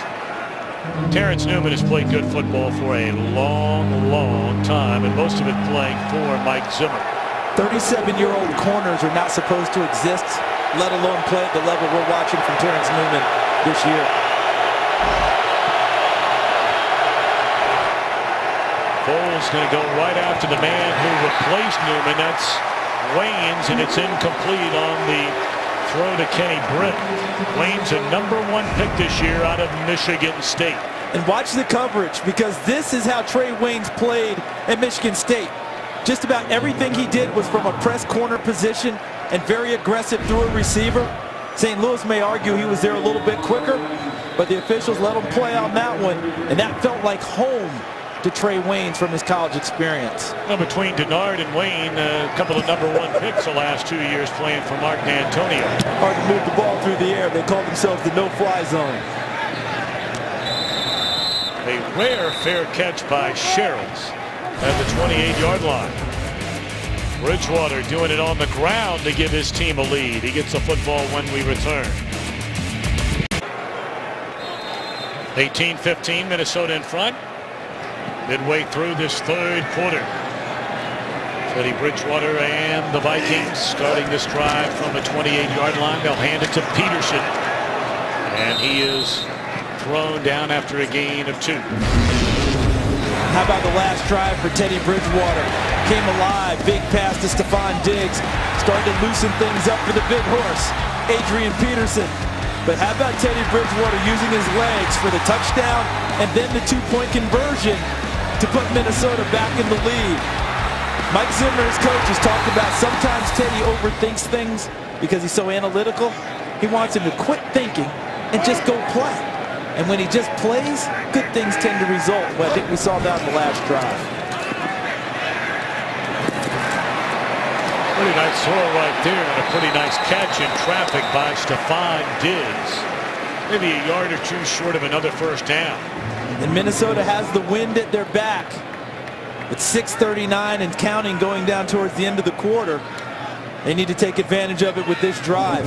Diggs made a nice catch, as you noted. How about the body control? The stop, come back inside, gain additional yardage. He has been a find in the 5th round for the Minnesota Vikings out of Maryland. So he ran into a little bit of trouble in his junior year of college. He was one of the most heavily recruited wide receivers in the country coming out of high school in Maryland. Decided to stay home and play collegiately in Maryland. Flag down on 3rd down and a yard. And we wait on the penalty. Minnesota, the least penalized team in regard to yards. I think they got him to jump again. Offside. Defense, number 95. 5-yard penalty. Results, no first down. You know, we talk about being a team that's not penalized much, and I think for a lot of us out there, you know, kind of roll our eyes, say big deal. But when you watch plays like this, it's a big deal. It's a huge deal because you're getting free plays, free yardage without having to butt your head up into the wall. And you know something else? We're also seeing the continued maturation of Teddy Bridgewater as a quarterback because his cadence all game long has given the Rams a bunch of problems. We've seen how many times that they've jumped now. Give credit to the young quarterback for varying what he's doing and getting them to put jump off sides. So the penalty gives him a first down.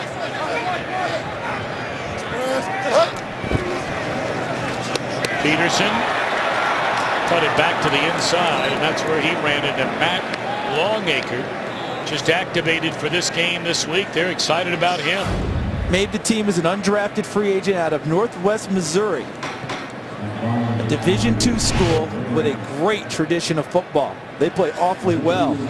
Short arm guy, and you know they always talk about these measurements at the combine. Does he have the arms long enough to make a play and all that? All he did was make plays since he got to the Rams. It just brought him off the practice squad. I talked to someone from the Rams organization before the game, and it's like, he may be a surprise to everyone else, but the way he's played, he's earned his way here. And he's going to play some ball for us today. Well, that time it was Aaron Donald all over Teddy Bridgewater, who managed to just get it away.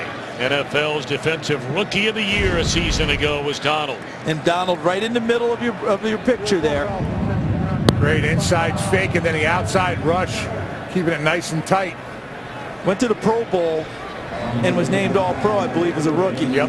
That's pretty impressive for a guy coming out as go 13th pick in the first round out of Pitt. Well, especially out of Pitt. It's really impressive. Do we know any A lot of defensive impressive tackles guys out of coming. Pitt? A lot of impressive guys coming out of that school. A lot of them. 3rd down, Bridgewater finds a backup tight end. That is Pruitt. There is a penalty flag down behind the line of scrimmage. It's like holding against Minnesota. Like actually, Aaron there are Donald 2 got flags. Tackled on that one.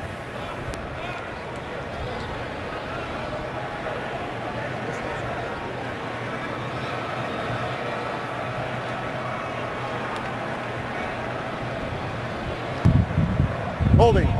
Offense, number 61. 10-yard penalty. Replay 3rd down. No, They Aaron will Donald. start short of the first down there, and they're going to make them replay third down. See Aaron Donald working number 99 on Joe Berger, the center, who's filled in this year for John Sullivan, who was hurt. And you see that he forced him into the hold as he got around him, and Berger hooked him with his arm.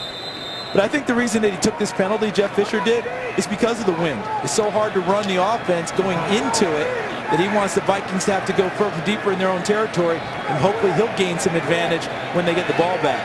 Well, roughly it's about a 15-yard decision to make him do it again. 3rd and 18, because it would have been 4th and 3. And now Bridgewater in trouble, just throws it away. So ultimately it turns out well, at least theoretically, as Bridgewater is down at the 20-yard line. He took a big hit at the end of the play. I think it was William Hayes who caught him at the end with the big pop. Let's see. Because he kept the play alive and extended it. But you know the Rams, they pursue hard.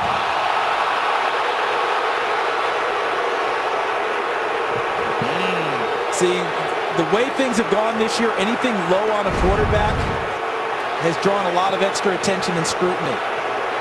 And that's what Mike Zimmer is upset about. The quarterback here getting caught late. I mean, we saw it a couple of weeks ago, right? Yep. Atlanta and Tennessee. Anything down in the lower body of the quarterback. Tennessee and Miami on the hit on Mariota. But we also saw it in our game. Right. in that same game where they made a call. We were wondering about it, but we thought that was the genesis. Anything low is usually brings out a flag and definitely increased scrutiny. Well, the hit on Mariota drew a $37,000 fine. Because there were 2 of them. Sliding down at the 20-yard line is Tavon Austin. And the only reason they don't throw one here is because he is out of the pocket. He becomes a runner. And one thing about Teddy Bridgewater, you know, one of the most underrated aspects to the young man is his toughness. People look at him, you know, he's got a great smile. He doesn't look like he's a huge guy. When he was at Louisville, he took shots. He played with high ankle sprains, broken wrists, the whole thing to rally his team to a Sugar Bowl. I don't worry much about his toughness at all. So now the Rams with the football. Turn around and hand it to Gurley. Normally the second half is when he's just getting warmed up. And granted, that might turn out to be true, but it cannot be denied.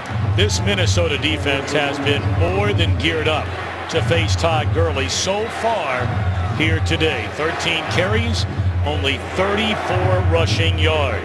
And you remember, Sharif Floyd, one of their starting defensive tackles, is not playing today. Tom Johnson's been filling in very well. But to me, the story inside has been Linval Joseph, number 98 from Minnesota. So Minnesota, the only team in the NFL holding their opponents to 23 points or fewer in every game this season. Now Foles avoiding trouble. Launches a long ball, and dropping the pass is Tavon Austin. Should have been a huge play. Penalty flag behind the line of scrimmage. And Austin is going to work his way free because Foles kept the play alive. Personal foul.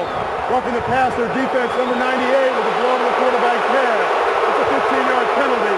An automatic first down. And that was just a pure drop by Austin and the correct call by the officials. Because Austin dropped it. I don't think Joseph hit his head. But he was way up in the neck shoulder area, and you know what happens with those, Tony. They're going to come after him in a big way because it came in awfully high. Right now, Austin is limping off the sideline, and that is not good news for the Rams. One of the 2 major playmakers in this offense, along with Gurley, who gets the ball. And pretty much a story all day, not much room. Let's go back to the Foles hit by Linval Joseph. Let's take a look at the end of the play because Foles keeps things alive as he comes back towards you and then releases it downfield. See the forearm right up there under the chin. All right, under the chin is okay. Can't go to the head, though. Right. I don't know. And there at the end of the play, another drop by a Rams receiver, this time Tavon Austin. I just like to see that, you know, you worry about the safety of players. I mean, it's got to be for everybody. Yep. Yeah. On the quarterbacks, you're looking around the neck, and obviously the head. Second down and 8. Easy. Cross border.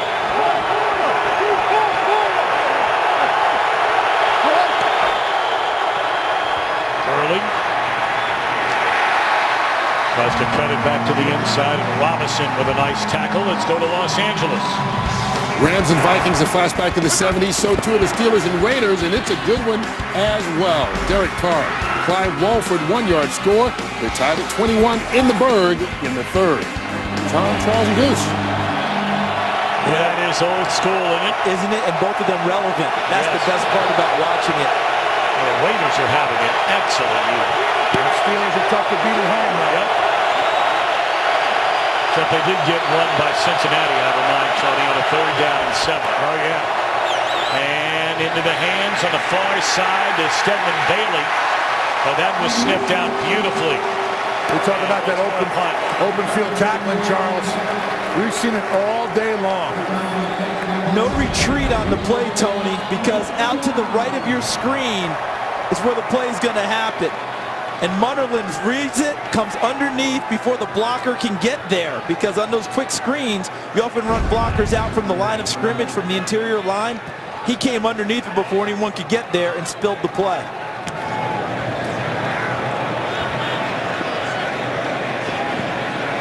Outstanding punt by Hecker. We haven't seen many going in that direction against that stiff wind. The notorious Conor McGregor has taken over this season of The Ultimate Fighter, and they call me an instigator. What the? A troublemaker. A wild card and a rebel. Don't get smacked like a... So don't miss an all-new Ultimate Fighter Wednesdays, only on FS1. I think you've just given him a new nickname. The notorious CMG. There or you go. CMC. He might however like you that. want to do it. He might like that. He might have that. Interim champion. Peterson with penalty flags coming down, picks up close to 4 on 1st down, maybe 3. Holding. Offense number 61. Half the distance to the goal. Replay 1st down. That's Joe Berger, the center, who's replacing the injured John Sullivan. So right now the interior guys on both sides are struggling, because you're dealing with Linval Joseph, the defensive tackle from Minnesota, who's wrecking the front of St. Louis. Then flip it around, and Joe Berger's having a really tough time because Aaron Donald is doing work in there now.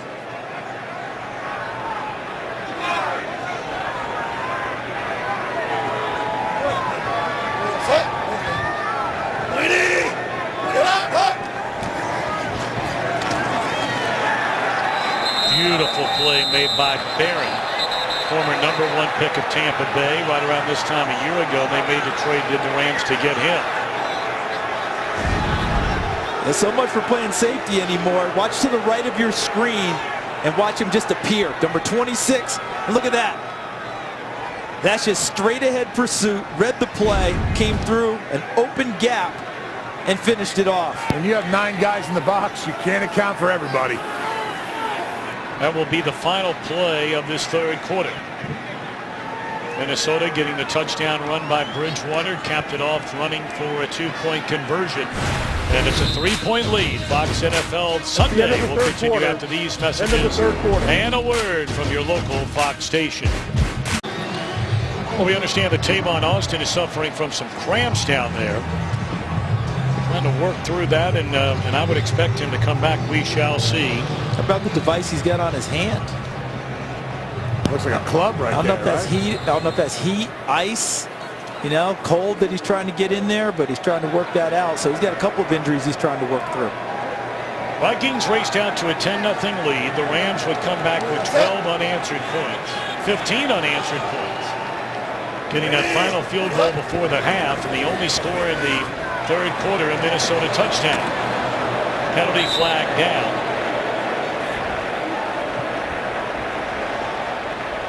Pitch made by McKinnon in the backfield, and the crowd applauding the initial signal already against the Rams. Holding. Defense number 22 prior to the pass. 5-yard penalty for the previous spot. Automatic first down. That's a big play, the automatic first down. It is, because they'd had a nice play on first down. Rams had a little bit of an advantage going into second and long. This is Tremaine Johnson, 22, covering Stephon Diggs. And that's a quick, I tell you what, that's a quick one, because that sure didn't look like much of a hold. Looked like he had his hands on him, and he let him go. That's a tough one for me. Different angle than the official had for me, but that's a tough one. It would have been a third down and 11. Flag down again. Rams have been penalized 8 times, the Vikings 5. Defense number 95. 5-yard penalty. That's William Hayes, who's filling in today, and now for the 3rd week in a row for the injured Chris Long. Not sure what he's watching in terms of the get off, because the way his head was positioned, it certainly did not appear that his eyes were towards the football to be able to see the ball snapped. It's like he was anticipating, and he got out ahead of it, and another jump by the front of the St. Louis Rams. So you gave him an automatic first down with a penalty a moment ago. Now you give him a 1st and 5 to work with. And Peterson will get 3, close to 4 on the first down carry. Now, one of the things about penalties, very aggressive, attacking, good defenses often have a lot of penalties. Am I correct, Tony Siragusa? Absolutely. Absolutely. Aggressiveness means penalties. Tony, did you guys have a lot of penalties on those great defenses in Baltimore? Yeah, we did. We did. I mean, I don't know if we'd like to lead, but, you got to go after them. I mean, the cadences have changed since I played, and we have had great defenses. But, I mean, teams go into a game with 4, 5, 6 different cadences. Well, we didn't have that. That's one for Joyner where you wonder why. Yeah. There was no doubt about it that Bridgewater was going to slide, and Mike Zimmer is hot, and you can't blame him. He is really hot. And you know what? You can't blame him. This is a dirty play. 15 yards from the end of the run. Automatic down. You see him starting his slide. You don't see Joyner totally pulling off. It's almost like at the end, he's trying to turn at the end, but it's too late. He's already launched. And when you see a quarterback going into the slide, everyone knows that's the universal pull off, and LaMarcus Joyner did not.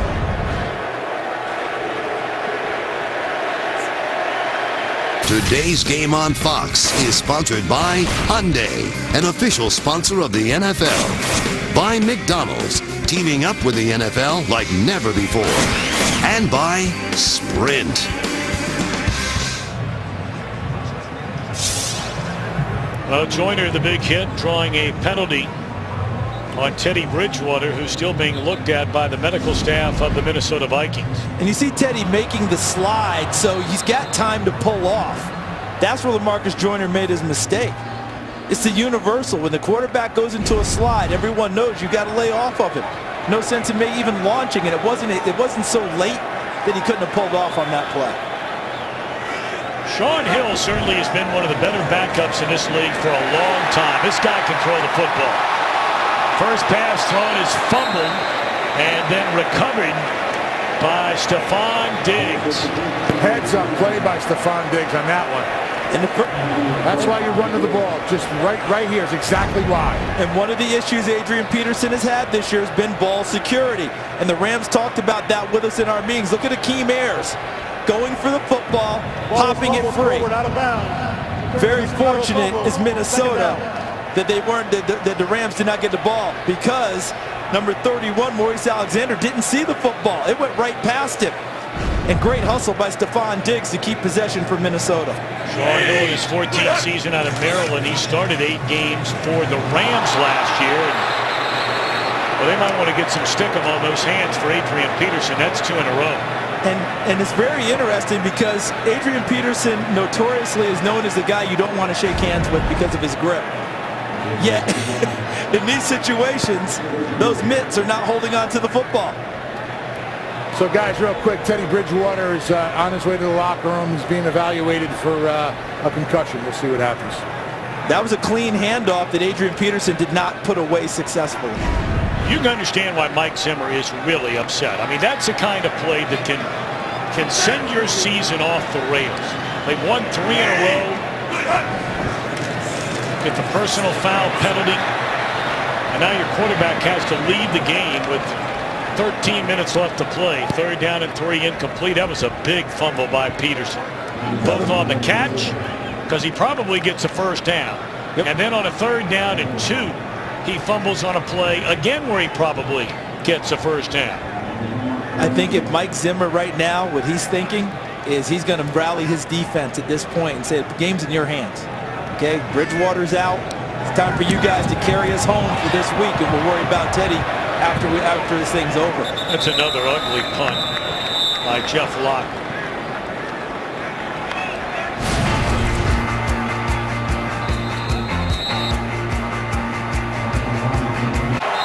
12:01 to play. Right in front of Tony Siragusa, this drive begins. Rams trailing by 3. And they come back the other way, and it looks like Tavon Austin is A-OK. Because that's a big run, and he's down again. Love to welcome the men and women in uniform serving around the world, watching our game today in 175 countries aboard ships at sea on AFN, the American Forces Network. God bless you all. Thank you for all you do, standing tall, proud, and strong for still the greatest country in the world.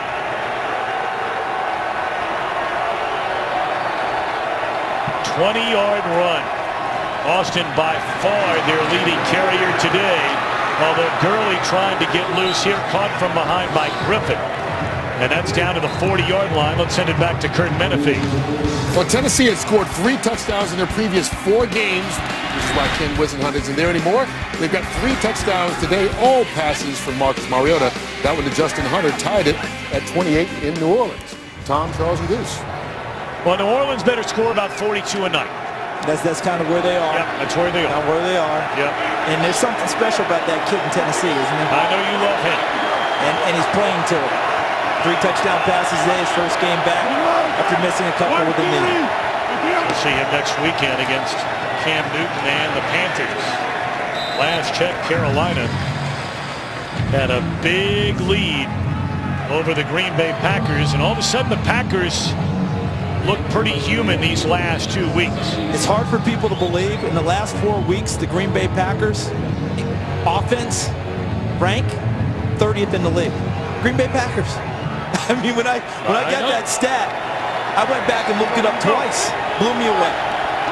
Gurley only 54 rushing yards, but we've talked about his best running so far in this his rookie year, coming the 4th and final quarter. Foles hit as he throws. Boy, that was an ugly hit too. Didn't appear to be a late hit, but that was a big hit. And that was a full pressure package by Mike Zimmer. Watch the number of purple jerseys coming out. Here comes Audie Cole, 57 as well. But the hit came from behind him.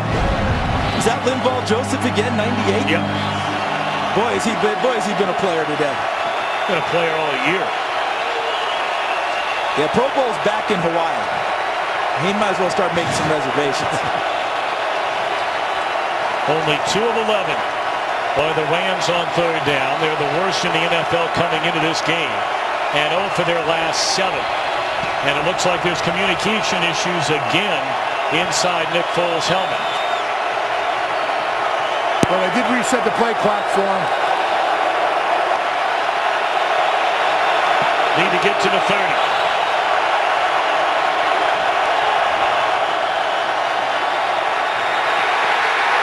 Foles gets it away, or are they saying he's in the grasp? Penalty flag is down. That's going to be grounding. No doubt. Everson Griffin, what a move he pulls. And here's Griffin here, Yep. Tony. Watch the spin move back inside. Chop, spin, directly to the court. Perfect move right there. Perfect. Potential grounding. Offense. Number 5. Lost it down in the spot of the foul. It's put down. When you bring the pressure as a defensive lineman, you know you're going to get a one-on-one, and you're expected to win, and that's exactly what they did. Everson Griffin for the last couple of seasons has really played well. 12 sacks in 2014. Yep. 14 and a half sacks in his last 18 games coming into today. He's become a pass rushing force. People forget his first 4 years in the league, he did not start a game. And then really came on strong first year as a starter, as you mentioned, a year ago. Caught down at the 10-yard line. And that's where Peterson will come onto the field after the grounding by Foles. The drive stalls for the Rams down 3. Today's game is sponsored by Visa Checkout, the easier way to pay online. Sign up now.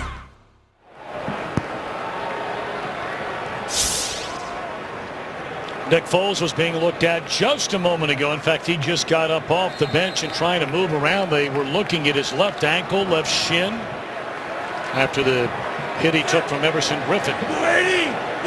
Sean Hill, of course, is in there for the injured Teddy Bridgewater. And that's Adrian Peterson going toe-to-toe with a Minnesota native, Laurinaitis. A couple of tough cats getting tangled up right there. Last Minnesota drive, it did not go well. There was the personal foul penalty against LaMarcus Joyner, which has knocked Bridgewater out of this game. He can only hope it doesn't knock him out for any longer than today. And then Peterson, a couple of fumbles. They recovered both of them. But the fumbles denied Minnesota keeping the drive alive. And there's Greg Williams, the defensive coordinator for the Rams. Key possession for them because field position was on their side to start it. Well, this is all about 28 on this drive. I mean, if there is a man that says, get on my back, especially after his quarterback is knocked out of the game on a dirty play, it is Adrian Peterson. And the fact that he couldn't hold on to the football the last two possessions. You know, he came into this game with with a whole lot of extra motivation because Todd Gurley was the hot ticket coming in. I was at practice in Minnesota on Friday, and many people came to me unsolicited and said, you know, 28's pretty motivated this week. Well, he's knocking on the door now of a 100-yard day. Needed 4 yards prior to that carry, and he's right around getting to 100 on that carry. Tony, where I think he's improved this year as the season has gone on, when I watch tape, is not dancing as much in the backfield looking for the home run on every snap. I think he's just taking and getting aggressive going forward. Yeah, if the hole isn't there, he goes and just gets to the line of scrimmage and gets vertical, which he needs to do, because if you dance in the backfield, all of a sudden you're giving those defensive linemen and linebackers time to find you. That's not what you want. Well, now Hill going to throw it. Boy, you know, you do wonder a little bit now, and Norv Turner has done a nice job here today, and of course he's forgotten more football than I'll ever know, but you've got a 3-point lead. You're under 8 minutes to go. You've given the ball to Peterson 3 times on this drive, and he's picked up big-time yardage for you. And now you're 3rd down and 7 after the incompleted pass. And after that incompleted pass, I don't doubt that they come back and actually hand it off again. Although, is that Peterson or is that Asiata, who's the pass protector right here? That's Asiata, who's more of a pass protector than he is a runner. Joe Burger's got to snap the ball when he sees that. Hill, hit as he throws, incomplete. Brown looking for a flag on LaMarcus Joyner, which does not come. They could have had a free play on that if Joe Burger went and snapped the ball and the defensive lineman was offsides. That's an excellent point, Tony, because they jump, he doesn't snap it, and then they run through the play. And they want the pass interference here from Joyner. But I believe as this game has gone on, these officials have let them play downfield. They've been consistent that way. Great punt this time by Locke. And it will bounce into the end zone. Minnesota bought that fake by Tavon Austin. Turns into a 61-yard boot. No call. We're under 8 minutes to go in Minnesota. Hey, there's a lot on the line in this one right here. Granted, it's only week 9. Green Bay is getting drilled in Carolina. Panthers are going to remain unbeaten. And for the Rams, a chance to pull within a game Well, vital Arizona, of course, they have already beaten the Cardinals in Arizona this season. That was the first game that Todd Gurley got loose. He tries to get loose to Xavier Rhodes, but that goes all the way something to, Tony, what you were talking about earlier. This team is a sure tackling club. I mean, we see it play after play after play. Open field tackling is something you have to work on every day. And the way the collective bargaining agreement is, where you can only get 11 padded practices during the whole season, I'm amazed at how great both of these teams are tackling today.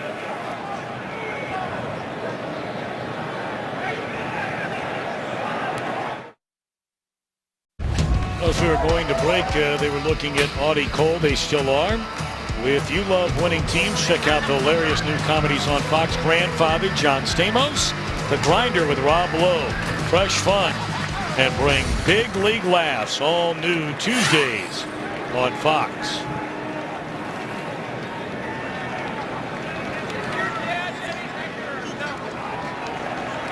They're looking at the right leg of Audie Cole. Got rolled up on from behind.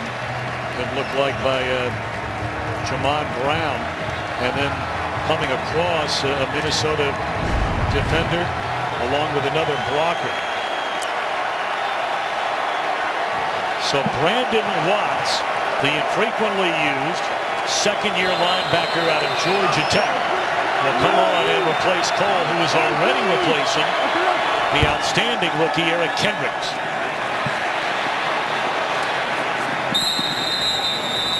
Tavon Austin run out of bounds at the 27. We send it back to LA to Mike Hill. Appears the Carolina Panthers are going to be undefeated after today. Cam Newton, Devin Funchess, 14-yard score, his first career touchdown, 37-14 to 4. Man, Panthers best team in the NFC, guys. And there are a lot of people wondering about Carolina. I think they're starting to make everybody understand they are mighty good. And they just adjust, they adapt, they overcome issues, and they make it count. A big third down, 3 yards to go. Throw by Foles, batted down, and a flag comes in. Intended receiver was Gurley. Trey Waynes made a real nice break on the ball. He's in there replacing the injured Terrence Newman. Illegal formation. Offense, and the sending runners on the end of the line and not covered. That penalty is declined. The goal of the play is 4th down. So Trey Waynes, known as a press corner coming out of college, learning how to play in what they call off position. What a tremendous read and break on the football to knock away the pass. There was a penalty on the play against the Rams. They were able to decline it and elect to have the Rams punt the football and get it back. 4th down, and Becker puts a foot on it. Last his punt. Techero's at the 22, down on 2 knees to make sure. And he brings it up to the 30.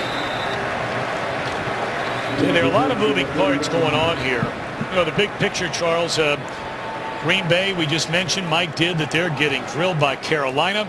Minnesota trying to make it 4 wins in a row and move into a tie for first with the Packers. But you're trying to close this game out without Teddy Bridgewater, who's been knocked out of the game on a personal foul. So we talked at the beginning about Mike Zimmer turning to his defense and saying, okay, guys, don't have our quarterback. But now you turn to the big guys. Offensive line. You've got Adrian Peterson. Let's take the pressure off of Sean Hill. I think if Norv Turner gets to the situation he was in on the last series, where it's second and about 7 or 8, I think he's going to run the ball more now as opposed to throwing the football. Peterson cuts it back to the inside. That'll be a gain of close to 5 on first down.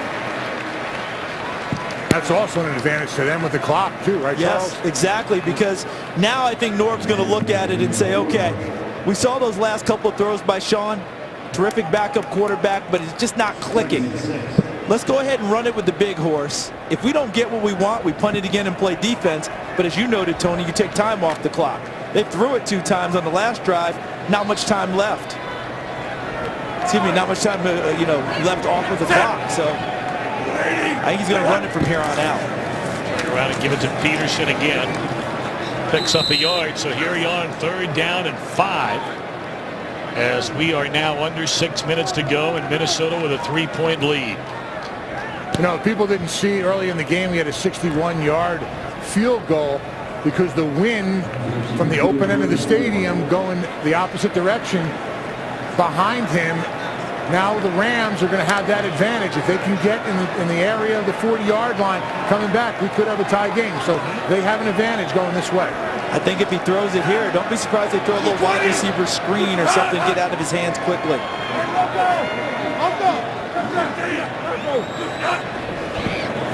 Third down. And in and out of the hands, it looked like of Jarius Wright. So Minnesota gets the football, unable to do anything with it. And the Rams will get another shot. It's actually good coverage there by Janoris Jenkins. He arrives at the time that the ball gets to Jarius Wright. And these officials have told us in the second half by their calls, they're going to let these guys be aggressive downfield in coverage. And Wright certainly was, Janoris Jenkins certainly was.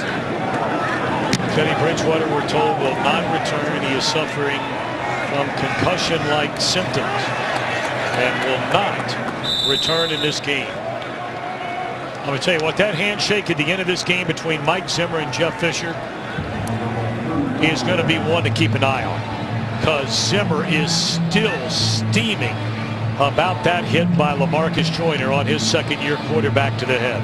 Every coach wants to take care of his own, take care of the quarterback. And now Mike Zimmer's locked in on getting this game over with a 3-point lead. But he will have this in the back of his mind all the way through where he lost his QB. I mean, it was a forearm right to the head. Shoulder right to the head. Yeah, we'll be hearing about this in the next week when the league office reviews it as well. Oh, you see the fine money in the paper also. Into the hands of Austin. And what a play. Hey, at the end of the day, did he really make the play? I guess he did make the play. But that's Brian Robinson who was able to trip him up after all. Okay, Robinson stayed home, meaning he didn't buy the fake to the going back the opposite side, 96 in purple. And he gets just enough of Tavon Austin with his arms. Foot.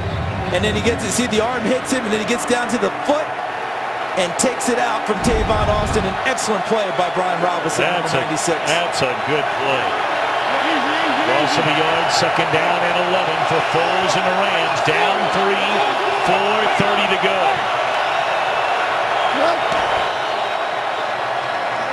Gurley picks up a first down and then some. Runs through Rhodes. Took a shot from Zendejo, but good enough for a first down right at the midfield stripe. Boy, it was that a patient run and then an explosion for the 16-yard pickup. See how he stays, see how he stays right, he stays out, and then boom.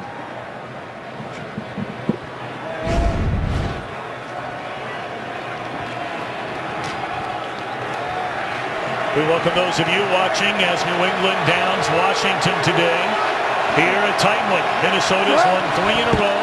An 18-15 lead. Their quarterback, Teddy Bridgewater, has been knocked out of the game. And look at Gurley, who has had a very, very quiet afternoon. But now on back-to-back plays, go for 16 and 10. Or close to 10. And that's nearly as many yards as he's had the entire day. And he ran through Linval Joseph, number 98, who's been so sensational today, first, and broke a few other tackles. And guess what? They're already in field goal position. Because right now, this would be, what, a 58-yard kick? Already had a 61, and this is with the wind at his back for Greg Zuerlein. Yeah, for those who have not been with us the entire game, Zuerlein, a wind-dated 61-yarder. He nailed it. Turn around and hand it once more to Gurley, and he's inside the 35, down to the 33. It's the first time the Rams in the second half have done anything on offense. At one point, they had a 15-zip run to close out the first half, but look at those possessions here in the second half. Things totally flipped, because as you noted with that run, that meant they were controlling the football, controlling the clock. In fact, Minnesota only ran 11 plays of their own on offense in the second quarter because St. Louis had controlled the ball. Things changed in the second half. Ray Mason into the backfield, and he is met head-on. Greenway is there. Robinson is there. I'm not so sure that's not Joseph getting up at the bottom of that pile again. I think you'd be correct. Linval Joseph has played one sensational game today inside a defensive tackle for Minnesota. Tremendous. He's controlled that middle of the line of scrimmage. We're down to the 2-minute warning. Gurley trying to get his team into a position to take the lead or at the minimum tie. Zuerlein at a 61-yard field goal try right now. Ball at the 34-yard line. It would be in the neighborhood of about 52 yards. But the Rams are thinking about a touchdown to win the game. Tavon Austin behind the line of scrimmage and turns a disaster, at least into maybe getting back to the line of scrimmage. If that turns into a 7 or an 8-yard loss, now that field goal attempt is knocking at the door at 60 again. It's an excellent point. Skilled running kept them in the spot they need to be if you're thinking about a tie. They've run that play a number of times today. I was wondering if the counter was going to be at some point Austin raising up and throwing the football. 3rd down and 10.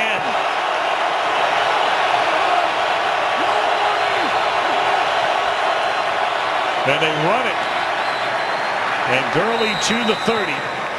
So this would be right around a 47, 48-yard field goal. Now, Zuerlein's had a great game. 3 out of 3. One of them from 60 yards. Timeout by Minnesota. But this season, Zuerlein has missed 6 times of his first 15 field goal tries. He's had 2 blocks. Today, it looks like everything is going very well. All the mechanics are there. The blocking's good up front. And I think what Jeff Fisher was thinking as he managed the game was, if we're in position here to try and get the 3 the way Zuerlein's kicked it, let's get the 3 and get the tie, because Minnesota now, Shaun Hill's at quarterback, not Teddy Bridgewater. It's a different thinking and a different mentality now for St. Louis and their defense about who they might be facing, even in a tie game, and it might get to overtime. Johnny Hecker will spot it at the 38. So a 48-yard game-tying attempt for Greg Zuerlein. And he missed it wide right.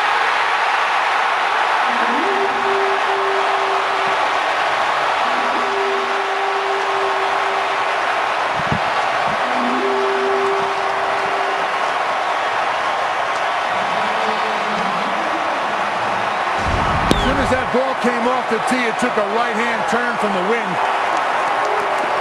Look how much that ball curved.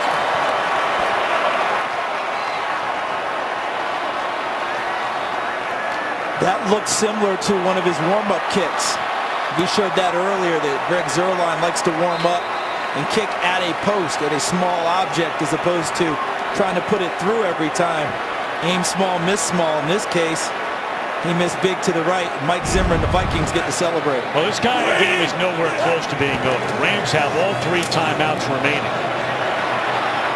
And on 1st down, they roll out Shaun Hill, and he is dropped for a 13-yard loss.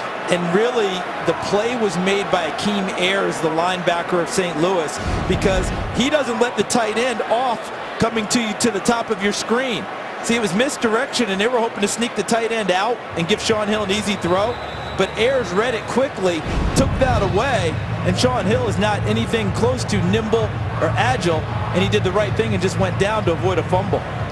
Well, they tried to fool him. They didn't fool anybody. And immediately the Rams spend one of their 3 remaining timeouts. Now they're down to 2. And it also hurts field position in a big way for Minnesota and helps St. Louis in hopes of getting the ball back and another shot at a tying field goal. Well, they almost stripped the ball loose right as Hill was trying to hand it off. Peterson back to the line of scrimmage and another timeout. That took 5 seconds to run that play. Minnesota trying to close this game out. This is not anywhere close to smooth. That was Aaron Donald who almost blew this thing up. See the quick penetration. He got inside so fast. That almost messed up everything for the Vikings. Well, Mike Zimmer's team trying to get its 4th straight win, and they've got some tough games coming up, going to Oakland, Green Bay at home, Atlanta having a solid year, you know about Seattle, then go to Arizona. So A 3-point lead against a good Rams team. A minute 30 to go. They'll hand it off, and I'm sure they'll spend another timeout. So you go back to the first down debacle, and the clock was at a minute 36. The next two plays took a total of 9 seconds. Now, the Rams are out of timeout. But because of that sack and a loss of nearly 15, now you're punting into the wind that you and Tony have been talking about all day today. The first down call was so huge because it set the tone for the rest of the series. They didn't put the Rams on their heels at all. The Rams became the ones to dictate, and they're going to get the ball back with another potential shot for Greg Zuerlein, if not something bigger. And you saw Jeff Fisher looking out to Tavon Austin saying, move up, move up, move up. Yeah, he doesn't want the ball to hit the ground here. He wants Tavon Austin to be able to field it and not give up any extra yardage. Let's see if the punter tries to skim it. He let it rip. And Austin from the 32-yard line will cross a 35. Very good field position. I mean, it's conceivable. Now, we saw a guy just miss from 48. So these kickers, as we know, they're not perfect. They're like the rest of us. But we have seen Zuerlein today hit from 61. So where they start this drive, they would be just 20 yards away from giving him another 58 to 61-yard field goal attempt. Yeah, that just tells you about defense, too, because the rule of thumb is to guard the 35-yard line in your own end aggressively. That's a 52, 53-yard field goal, and that's what you guard and you play defense. For them, you might want to guard your 45-yard line with the way Zuerlein and his leg can unfold. It's where you make your money time now in the NFL. They come after Foles on first down, and a strike he delivers to Britt. And that's up to the 48-yard line, a yard short of the first down. Clock running. Out of timeouts is St. Louis. 1 minute to go. Cunningham staying in there to block. Lofted down the sideline. Penalty flag down. And they will get Waynes, who is in there for the injured Terrence Newman. And that would put the ball at the 35-yard line. See, watch Waynes in the coverage. He doesn't know where the ball is. Defense number 26. And Britt does. Automatic first down at the spot of the foul. And so he gets that last push in. See, that's a college play. Because he thinks ball's not in the air, I can still put my hands on him. But in the NFL, you have 5 yards from the line of scrimmage to put your hands on a player. After that, it has to go off. Trey Waynes lost his technique on that play. 17-yard penalty. Gurley still on the sideline. Foles fires far side, incomplete. Second down, 46 seconds remain.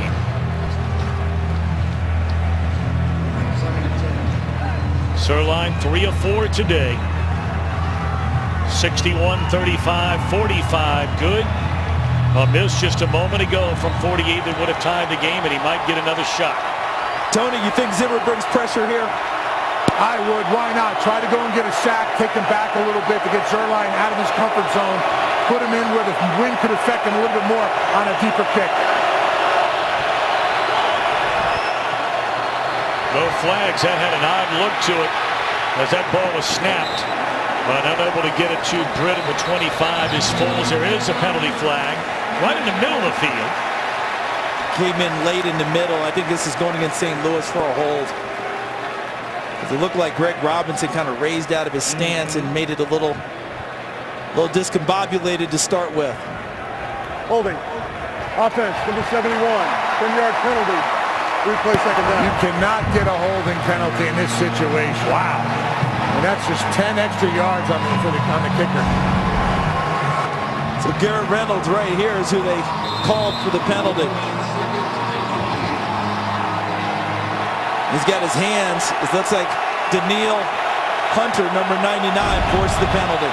That backs you up 10 yards when you're out of timeouts and you're thinking about a long penalty, a long field goal try. Line of scrimmage from the 35 to the 45. Caught. Back to the 35, and the clock continues to run. This is a 3rd down coming up and 10 yards to go. They're not going to spike this thing. They need to pick up some more yards. And the Vikings brought pressure in the last play and doing it again. Incomplete. All right, here we go again. This would be right around a 56-yard or 53-yard field goal attempt, I beg your pardon. Line of scrimmage at the 35. So we'll call it a 53-yard attempt to try and tie it by Zuerlein. He's hit from 61. He missed a moment ago from 48. Now 53 and timeout by Mike Zimmer.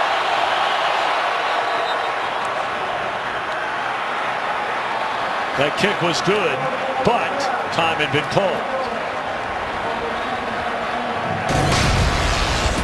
He's still close to that right upright, even on this one that they iced him on. There's a miss a moment ago. Tony, had the wind died down on that attempt? You called the wind on the last one, then you said it pushed it right. How about on that last one there? On that last one, it was pretty still down there. I'm looking at the flags on the top of the goalpost, and right now they're moving even more from left to right. The wind is coming in from this open area from behind me, and it's sort of swirling around from left to right. It's going to be a tougher kick this time. All righty.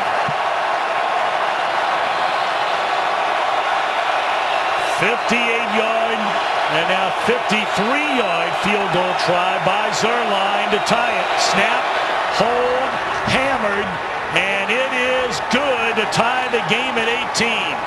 Zuerlein gets a second chance and delivers the goods big time for the Rams. And every bit of the mechanics excellent by the Rams, and Zuerlein with confidence pounds that one through. We always talk about defensive backs with short-term memories. Kickers have to have the same when they've just missed a kick, and Zuerlein showed no effects of the previous miss.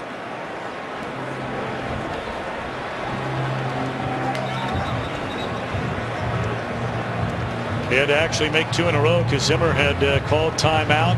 He couldn't even watch it the next go around, but he knew by the crowd's reaction that we were tied at 18. Since Bridgewater has gone out, the offense has really stalled in so many ways. And then the last couple of possessions, as you noted so astutely, no time went off the clock. The Rams were able to use their timeouts. Vikings weren't able to move the ball at all, and without the time ticking off, that gave the Rams enough time to come down and kick the tying field goal as we head down the stretch in this game. Sherrill's back there alongside of Cordero Patterson. 12 seconds remain here in regulation. And the wind will push this one 3 yards into the end zone. Sherrill's going to bring it out. And he is leveled at the 17-yard line. So the Rams go the entire second half. Possession after possession, punt, punt, punt, 5 in a row. And their last 2 possessions of the game, they get into field goal range, a miss. Their defense, a 3 and out. They get it back one more time with 1:20 left, get into field goal range, and Zuerlein ties it. And Hill's going to take a knee, and we're on our way to overtime.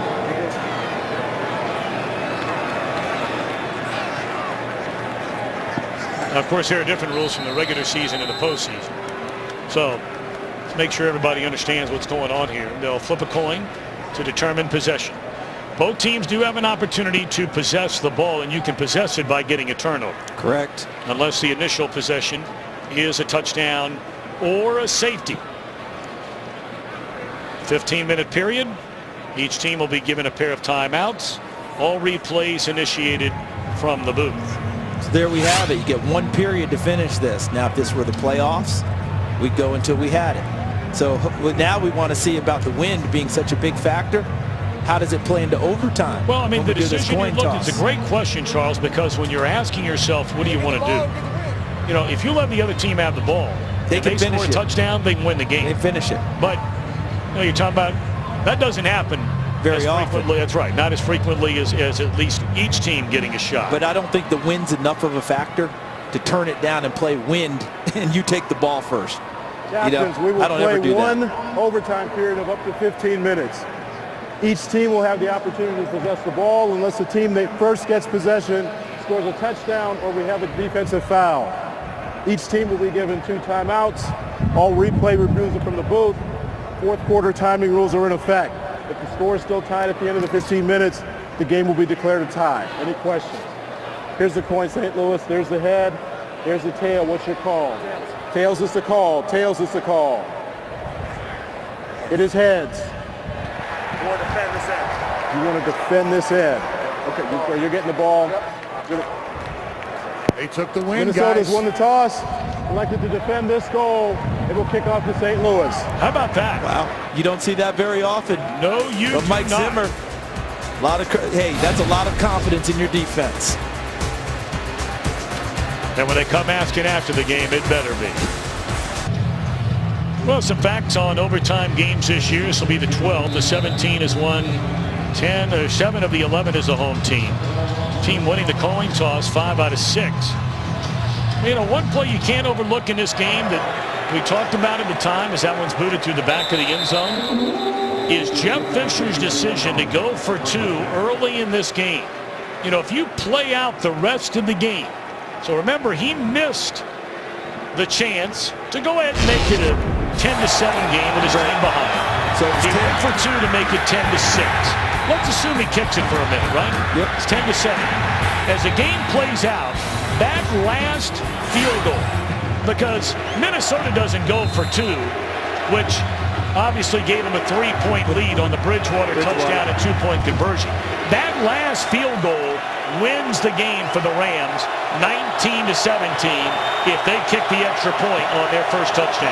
It's always interesting with the new PAT rules about the decisions you have to make as a head coach and with the way the wind was swirling around today. Early on first down, and again behind the line of scrimmage, stays on his feet, but that is a loss of 6. Harrison Smith was the first one there to slow him down and put him on the defensive right away.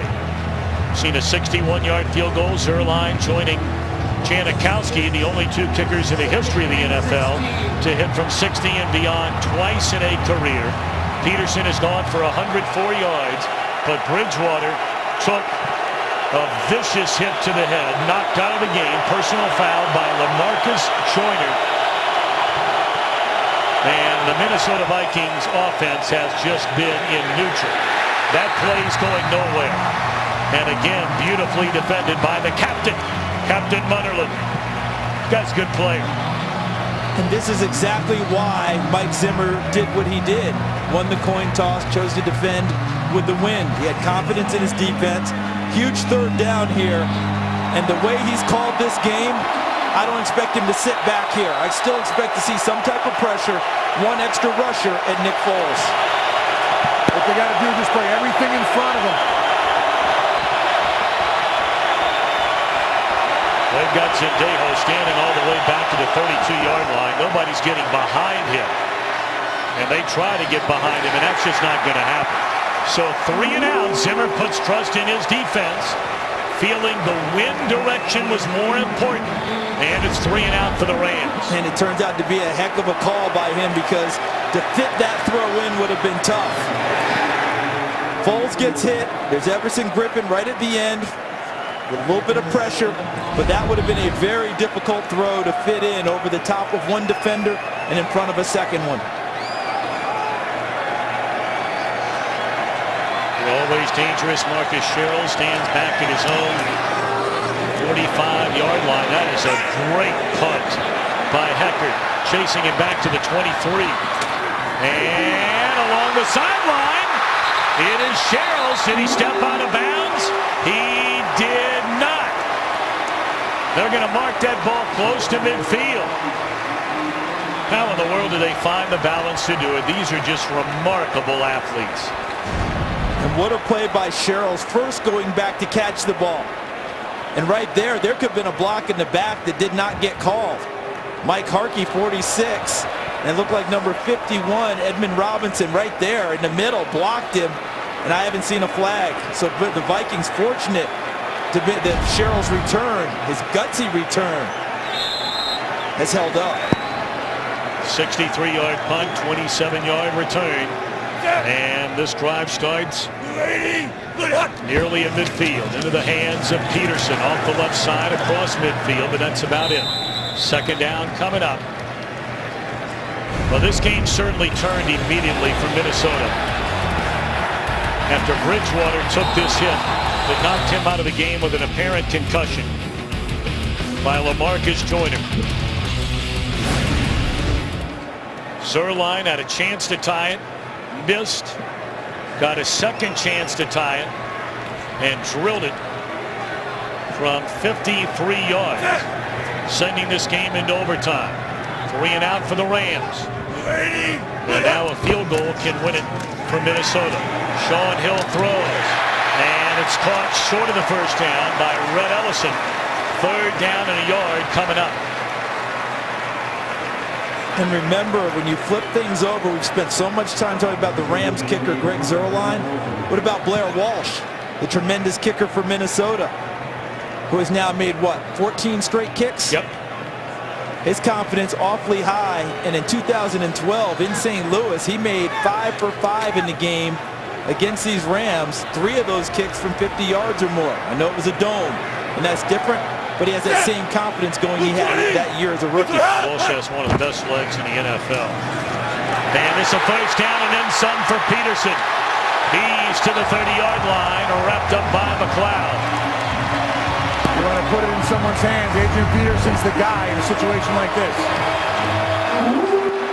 See Barron 26 diving into the gap, and the crease came on the backside there. Fusco 63, Berger 61, Khalil 75, that side of the line. And Peterson found that opening and put them into field goal position now. Well, they'd love to get even closer. Oh, they're not going to take it. They will take every yard they can get to get closer. And that means again in the hands of Peterson. Cuts it back to the inside. That'll be a gain of 6 on first down for Peterson. Laurinaitis wrapped him up. If you're the Rams now with Peterson carrying the football, first guy who gets to him, do what you can.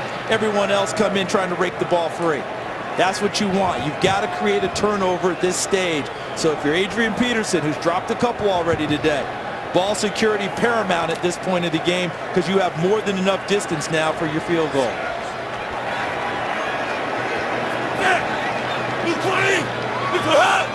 It's a 4th possession with Hill at quarterback. It's only the 2nd time that Minnesota's picked up a first down. That's maybe a gain of a yard. So it'll be 3rd down and 5 coming up.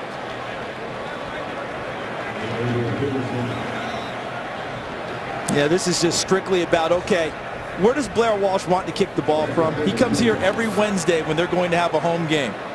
While the team's practicing out in Eden Prairie, he comes to this stadium on Wednesdays and works through his kicks, understands the wind patterns, different times of day. He's already told him where he wants the ball on this carry. And it's going to be a carry by Asiata. He might get first down yardage. Nope.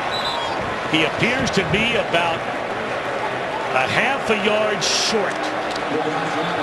And here comes Walsh to try and win it for a 2nd consecutive weekend. Remember, the Vikings were down 10 last weekend against the Bears. They got a touchdown, eventually tied the game, and then the game winner from 36 yards out, the 4th game-winning field goal in the career of Walsh. This one will be from 40 yards away. And a timeout going to be called by the Rams. Kevin McDermott is the first-year long snapper for Minnesota. Here's that game winner last week. Not an easy place to kick, but nothing to it for Walsh.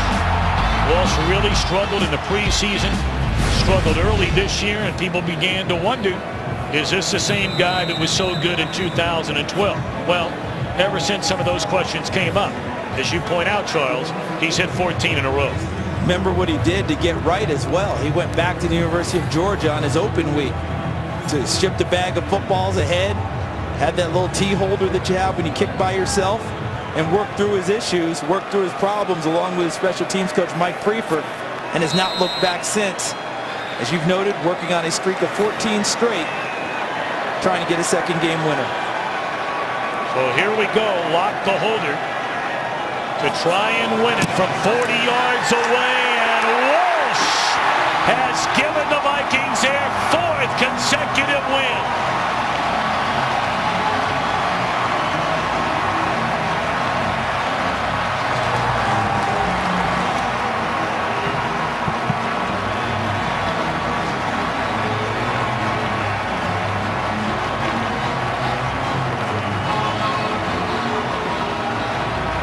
Well, you saw right there Mike Zimmer walking right by Jeff Fisher.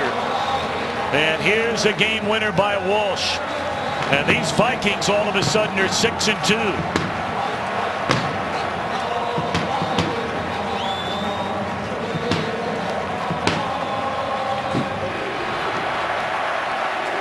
Peterson today goes for 125 yards.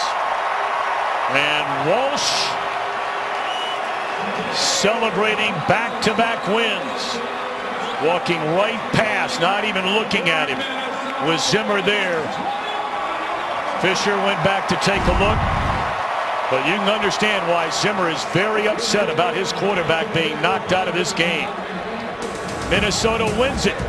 21-18. Peterson and Gurley say we'll see each other again.